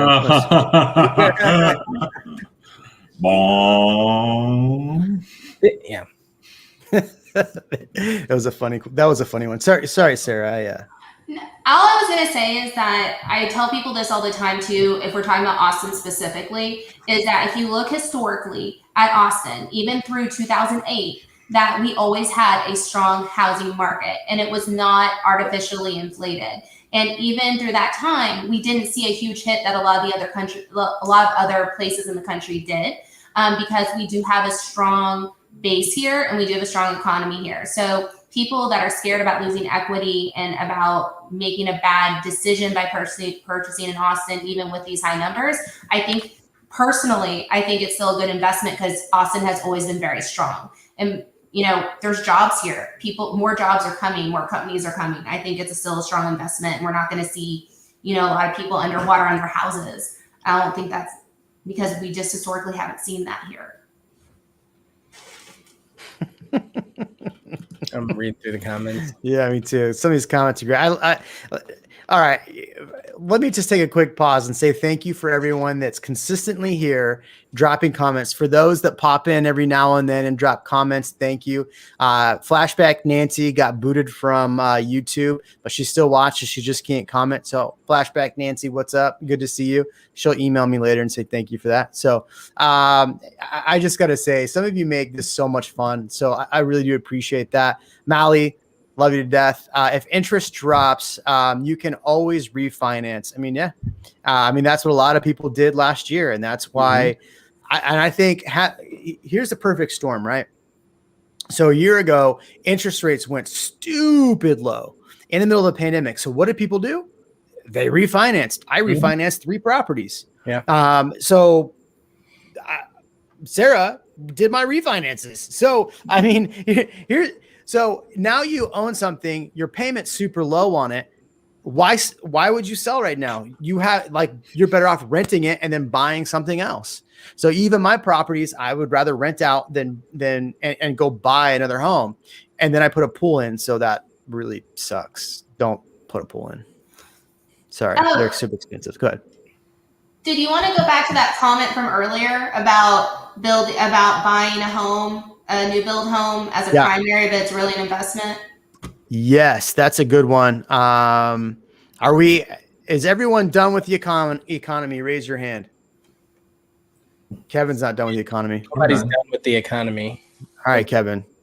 So, all right. So let's go. We're going to go back to viewer questions. We're going to start now with viewer questions, builders, all that good stuff. We're about 2 hours in. So I want to go through these questions. So start popping those in. We will get to those. Sarah, what was the question? And let's answer it.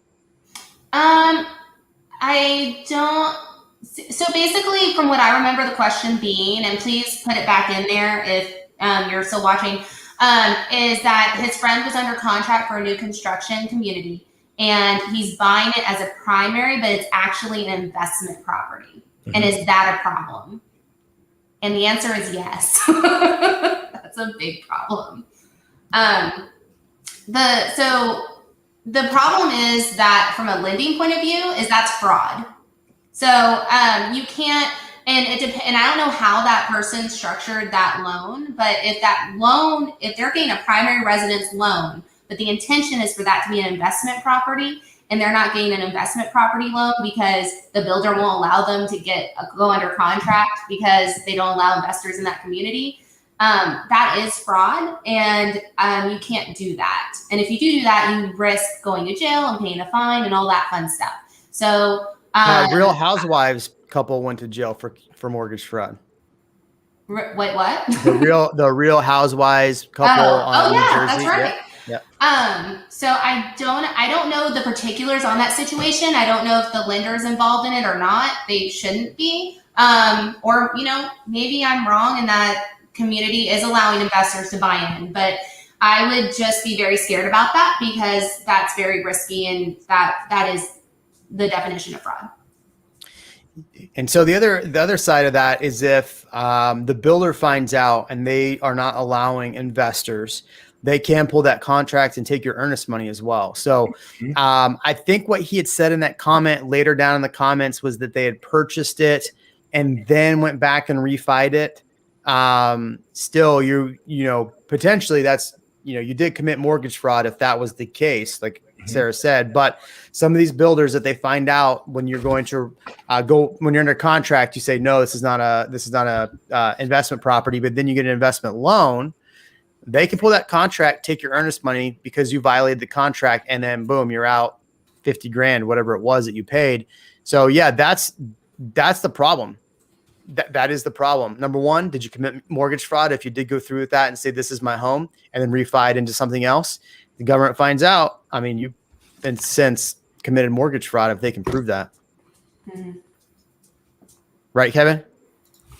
Was I supposed to answer that question? No, I just that was a life question, and yeah, it's mortgage fraud. Don't do it. Now, okay, here's the real question. If it's cash, wait, what the hell are you talking about? I'm sorry, I'm removing that moderator. Was that a bot you put on there? I have a bot on my channel, and Oh yeah, get rid of that bot. I did. All right. So sorry, why not? You were not spamming. Sorry. Yeah, that was an accident. What is Wait, and to hold on to answer his question, yes. Yeah.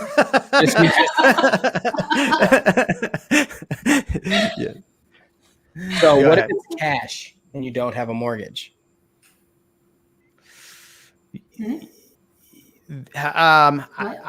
So in that same scenario, if you're buying a property cash and you're going to buy it as an investment, and you bought it saying you were going to procure that property and it was going to be your primary residence, it's a good question. But that's because the new builders have already said that they're gonna fight back if you try to do that. Like we talked about that earlier tonight, right? About that Yeah, but you're contract. not getting like a second mortgage. They don't know. They don't know that you're not moving into it. That's what I'm saying. Is like, listen, I mean, how did it's the same thing? My clients bought a home in November. When they bought that home in November, they were not. Well, everybody's an investor. You know, I feel like that, right? You're investing in real estate. If you're buying anything, You just happen to be living in your investment, right? Mm-hmm. But they didn't know that her husband would be transferred in 6 months. So should they be penalized for it? There's got to be some gray area. Can because they I know- not rent it out? Right? What you just said? Go, Jeremy. What you're saying? Finish your No, thought. go ahead. No, I want you to finish your thought. No, I was just saying, well, that's the thing. How do they prove that? How do you know that there's got to be gray area, right? So in your scenario, how do they say that there's malicious intent with that? How do you show that there was intent to defraud? That's where things are, some gray area. I just think this gets into the slippery slope of home usage, and I'm not sure that that's legally enforceable.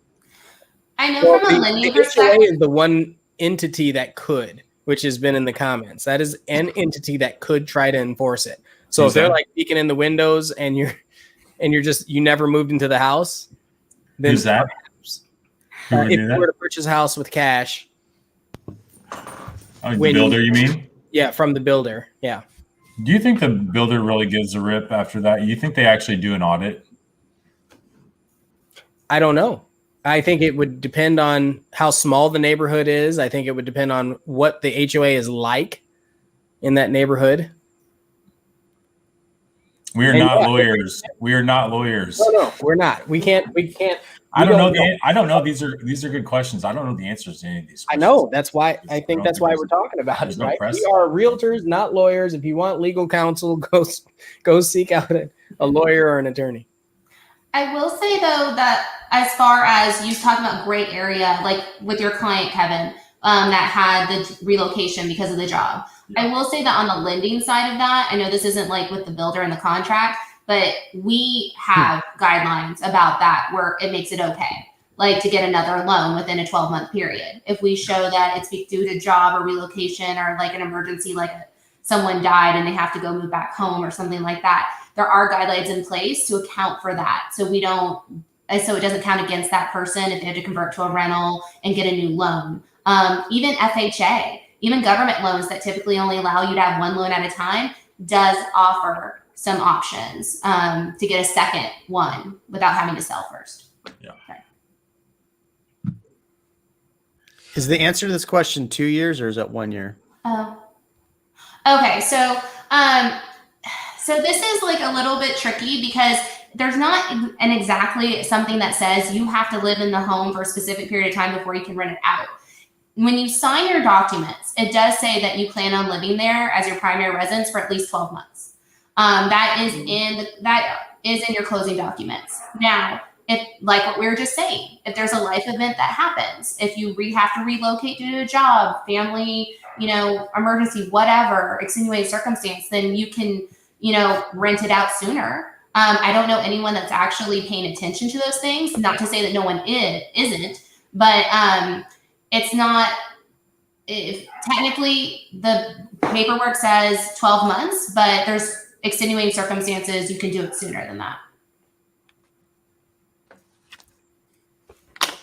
That explains that.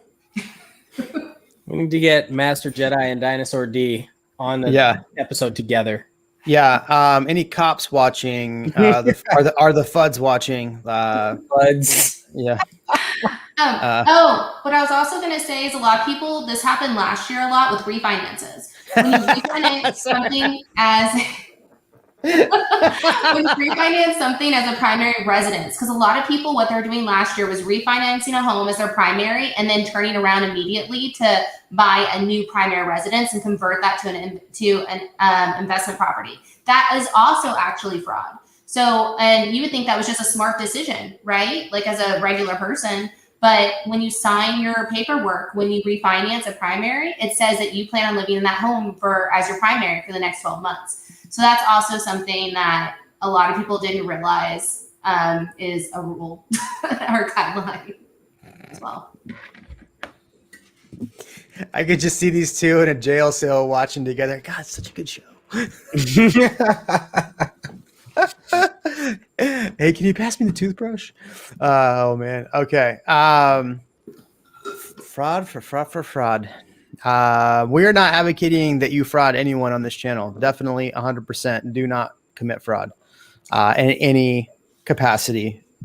Carlos, I actually have an update on this. So I had a client, not with MI, but was doing Lennar in Estancia. Mm-hmm. So let me set the mood for you here. So this client didn't always listen to what I said. It's a longtime client of mine. Bought several homes with me. Didn't always listen to what I said. And I said, hey, if a good property comes up before these homes give out pricing with Lennar, we should probably buy one. No. I want to wait out. I want to wait on this list for these homes with Lennar. I want to wait on this list for these homes with Lennar. I'm like, but we don't know where the prices are going to be. So finally we found a house for in the mid-4s at Estancia. The condo section there is a resale home that we bought in the mid-4s. Today he texts me. The prices for the home in Lennar were $595. I just saved that guy over $130,000 because he finally listened to me. $595. So yeah, so that's the point. That's the question. Is it worth it to go through and wait on a list with the build? That's the video this week for next week. Is it worth the time to go through and wait on a list for a build? Is it worth the time to go in and what are the repercussions of writing one of these major over list price offers with a bid? Or do you just suck it up and try to buy something in the resale market? That is the video for this week. So just landed at home. Okay. Anyway, sorry. Somebody else take over. Lord, take the wheel. Do you have so yes, Carlos, to answer that question, yes, Hills of Estancia, it is a little bit noisy. I think it is a fantastic area to buy in. Now you got to be careful over there because if you buy in the older section in the condo section, the HOAs actually, or the property taxes are a lot less. I think 1.8%. If you buy in the newer section, there's PIDs in there, so it's like 2.6 or something like that, maybe 2.7, something like that. So that's one thing you got to be careful of. As far as building with MI, I love MI. I love the fact that they didn't go to this bid process. I like that they stuck to their guns after pressure from everybody. And they said, hey, look, we're not going to do these crazy we're going to make $90,000 extra on a property and then potentially raise the price on you even more with an escalation clause. We're going to go down the list and as properties come available, we're going to say yay or nay. This is the price. And then we're going to keep going down the list. I appreciate they did that versus trying to really screw people over like Lennar and some of these other builders. Sorry. Tim Morrison. Oh, got a little thumb right there. Sorry. Pulte. Oh, gosh. Sorry. Oh, man. Oh, sorry. Anyway, go ahead. What? Go ahead and what? I just go ahead. Who's next? Let me talk. Yeah. So what are we talking about? Sorry. Thanks, Carlos, for listening to me. Somebody asked a question. They did a $5 thing earlier. Let's go back to that. If anybody wants to put money in, it's going to go towards the upgrade fee for paying for StreamYard. Appreciate that. Do MUD taxes go down? Some after a community is fully built? Yes, usually like 10 years or something like that, 10 to 15 years, depending on the PIDs, MUDs. Yeah. It'll be before you move out that you're not going to see any benefit from. Hey, mine went down the year after we bought. But did your appraised value go down too? No. So Sarah, I have a client that I just showed them property over in High Point, and I was like, look, this is a good deal. And they're like, but the property tax were so high. I'm like, yeah, but now they're down to 2.57 where they were at 2.92. So I know that answer for Aaron. Aaron? Jeremy has cedar fever. Yes, that's the answer. No, cedar fever. Yeah, but yeah, you do have cedar fever. Yeah. See, what's another one of those builders that's really making you mad? Castle Rock. Oh, sorry, that was yours. That was mine. Yeah, that's your That hate. was mine. I do like, so of the build, like, so I'm very pleased with what they're doing. Highland Homes is absolutely 100% my favorite builder. So, and I don't get paid by Highland Homes. I wish I did, but I only get paid when we close a property with them, but great property or great builder. Anyway, go ahead. Is Pulte a good builder? They are. I just had a client close with them. They are moving to bids though, and I'm not a fan of bids. 150,000 over. So my clients that just closed under 500 are now. Nope. Yeah, we lost Sarah somehow. She'll come back. But my clients that just closed. She probably had a power outage. My clients that just closed under 500. Same property just went for $100,000 more out in Calaterra on bid with Pulte. Crazy. Big mama, welcome back, girl. Would love to hear what are the top things to check on for final walkthrough before closing. Ooh, that's a good one. We need the inspector back on here. Where did Andrew go? Number one, big mama, definitely get an inspection done. They'll give you a time frame that you can have an inspection done. Definitely get an inspection done. Sup, Rob? You're definitely going to want to make, when you go through your final walks, you're definitely going to want to tag everything in blue tag and make sure that they've, done all the cosmetic things. Your inspector is going to hopefully make sure that all the mechanicals are in place. With a lot of these builders, they will give you an opportunity post-close to have things fixed. Be very careful with that and just make sure that you have good communication, and they're going to do that because Lennar is notorious for saying, yes, we'll do that. And I have a Lennar home now. It was Village Builders, but they sold out to whatever Lennar. And the year checkup thing that they're supposed to come do, never did. Never. Said screw you. So, yeah. So there you go. Ken the Wilco CAD, really thank you for the $5. Really appraise your property at a higher value than the original valuation letter if you protest. I've seen it happen. Sarah, you know the answer to this. I mean, I actually didn't protest last year because nothing changed with my value. So pretty much Austin, yeah. Experience this. Well, that's because of the whole breach of trust, right? Yeah. Yeah. But I mean, you definitely need to be careful when you protest, and like you were saying earlier, Jeremy, how are you going to rationalize that this year with where the values have been going? Like, what comps are you going to use? They could definitely go higher. Yeah. Yep. What am I drinking tonight? Arizona State water. It's straight water. Yeah. It's translucent. And then no Buffalo Trace. Sorry. Somebody actually, I called somebody yesterday that came through my website, and they're like, how come you don't drink Buffalo Trace on the channel anymore? I'm like, funny. Ooh, I like the question. What's up? Which one? I'm going to, is This it one? we? Thank you. Really appreciate you guys and all your time. Thanks, Big Mama. That too, but above it.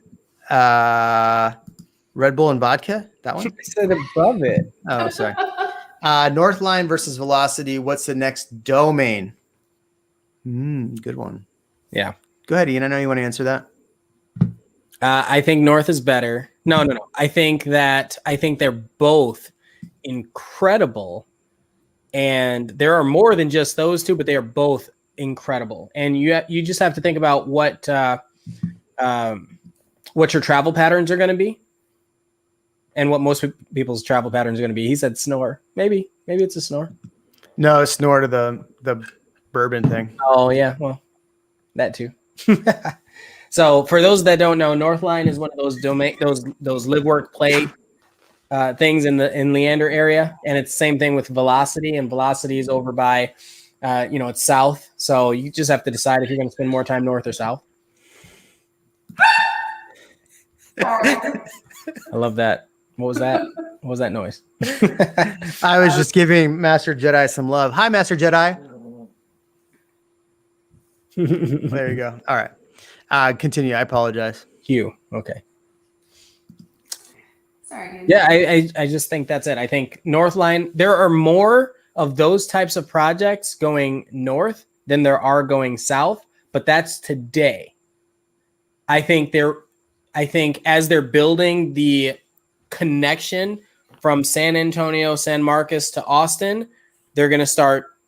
I mean, we need the space. We need to start filling the space as soon as there's lumber and all these materials, like Kevin said, gets back to a sense of normalcy. And if the mayors allow the cities to grow, they're going to start building along there, and you're going to have the same type of thing. But right now, you have more of these projects that are planned for up north of the river. Let's see. Sarah lost the internet connection, guys. She just texted me. I know I did earlier. I'm back. I know. I'm just kidding. Didn't love That already. So the answer to this question is yes, they can use recent sales comps. Recent sales comps up until January 1st or December 31st the year before. So they can't use sales comps from this year, but they can use stuff that closed up in November. So prices were up 25% pretty much across the board in December. And then they're up 30%, right, Kevin? After that. Depends on the area. Yeah. Yeah, about 30%. What's your thoughts on Parton Ranch? My thoughts on Parton Ranch? Yep. I mean, a medium on it. Honestly, I liked Parton Ranch as the idea earlier on, but I'm not sure that I love it based on the price that you're gonna have to pay now. And you know this, you felt the same way. Based on the prices you're currently paying, yes, it's getting out of control, and the property tax rate's 2.9. I like the community. I like the idea of it. I'm a little confused of why they don't start building the community center, because I've had clients there now for a year and a half, I think, that they still haven't built the community center. So that's like, what's up? But it's a great location. And great schools. And they're about to have a brand new elementary school over there, Cypress Springs, that's about to open in the fall. So they'll get all the brand new fun stuff. Mm-hmm. It's going to be awesome. Kevin, why don't you explain what a lot premium is? A lot premium is basically the price you're going to have to pay on better lots in the subdivision. But the thing is, like, lot premiums, almost every subdivision right now has a lot premium on literally every lot. So it's just the amount of premium you pay for like a bigger lot or a corner lot, or whether it backs to a green belt. So some of those you might be paying a much bigger price for. Yeah, I remember back in the day a year ago, or maybe 2 years ago, where the lot premiums were like $2,000, $4,000. Or like 120. And then hold on, the decisions were like, oh, I don't know if I can do that. Should I do it? Is it worth it? Right. Well, yeah, my lot premium here was like $22,000, and I'm like, oh, having a heart attack back then, but now, geez, I can't tell me. I sat down with a couple different builders when I was thinking about buying a place the last like 3 years ago or so, and like if they even mentioned the word like lot premium, I was like, no, I'm not gonna do it. I know. I'm not gonna do it. I'm not gonna do it. Not gonna get me. So you can find me another lot, because I wasn't sure at that time. Like, if you were looking in the subdivision, if you're convinced that paying the lot premium would be a 1-to-1 value add, right? Yeah. Like right now, would you care if you were in the subdivision? Would you care if you paid $100,000 more for the house?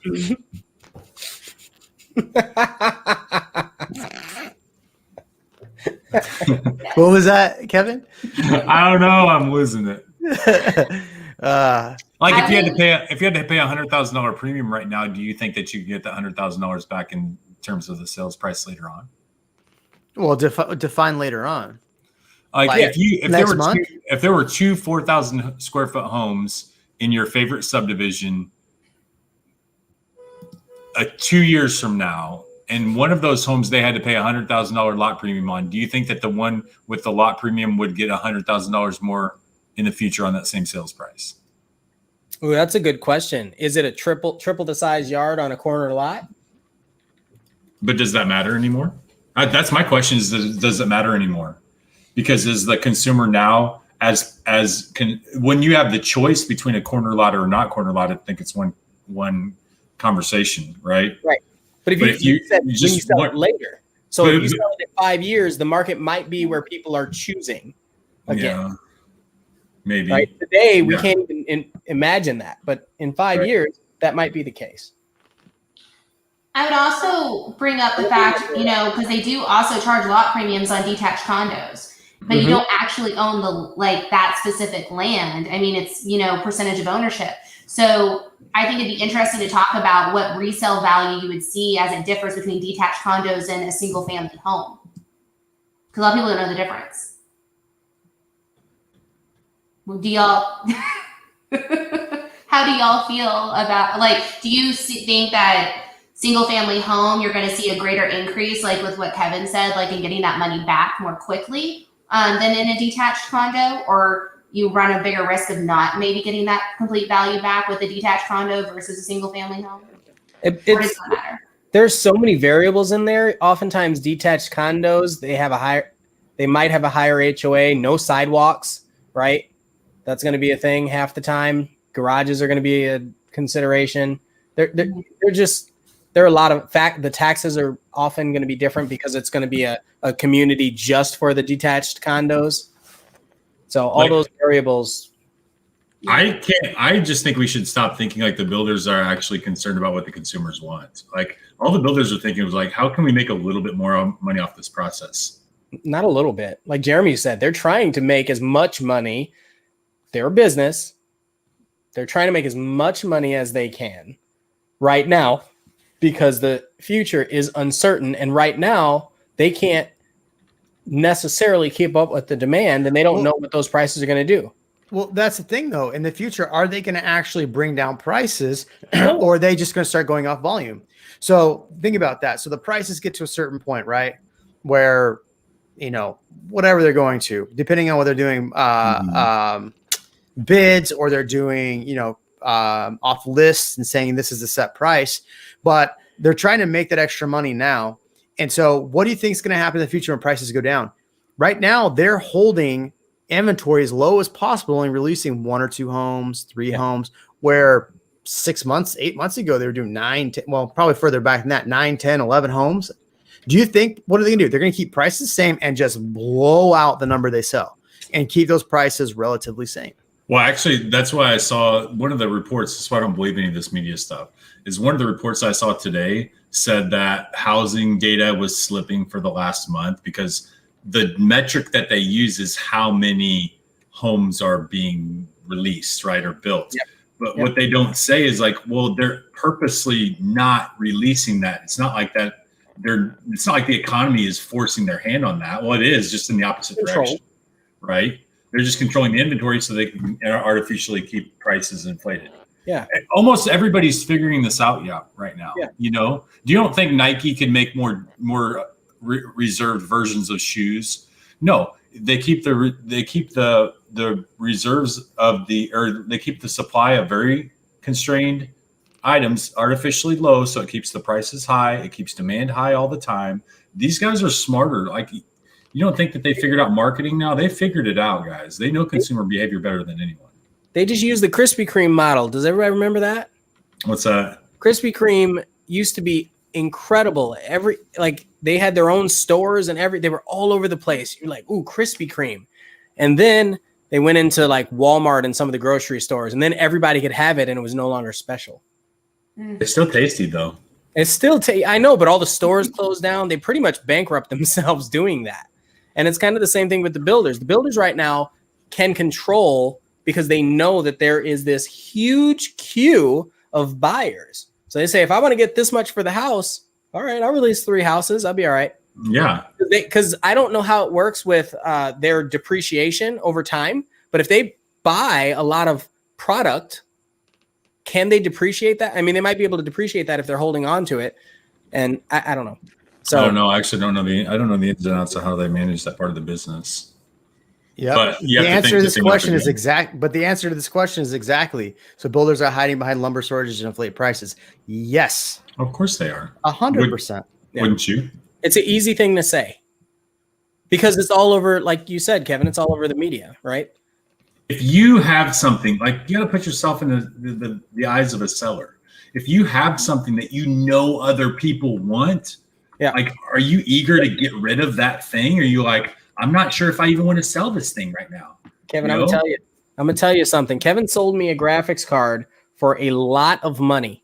Yeah. I still haven't even put it in the computer yet, but I feel so good that I got it because I know it's worth hundreds, if not $1,000 more. Absolutely. It's worth way more. I had every intent to use it, but no, I did the same thing. In fact, I bought one previously where I paid a lot of money for it, and it's worth a lot more than what I paid for it.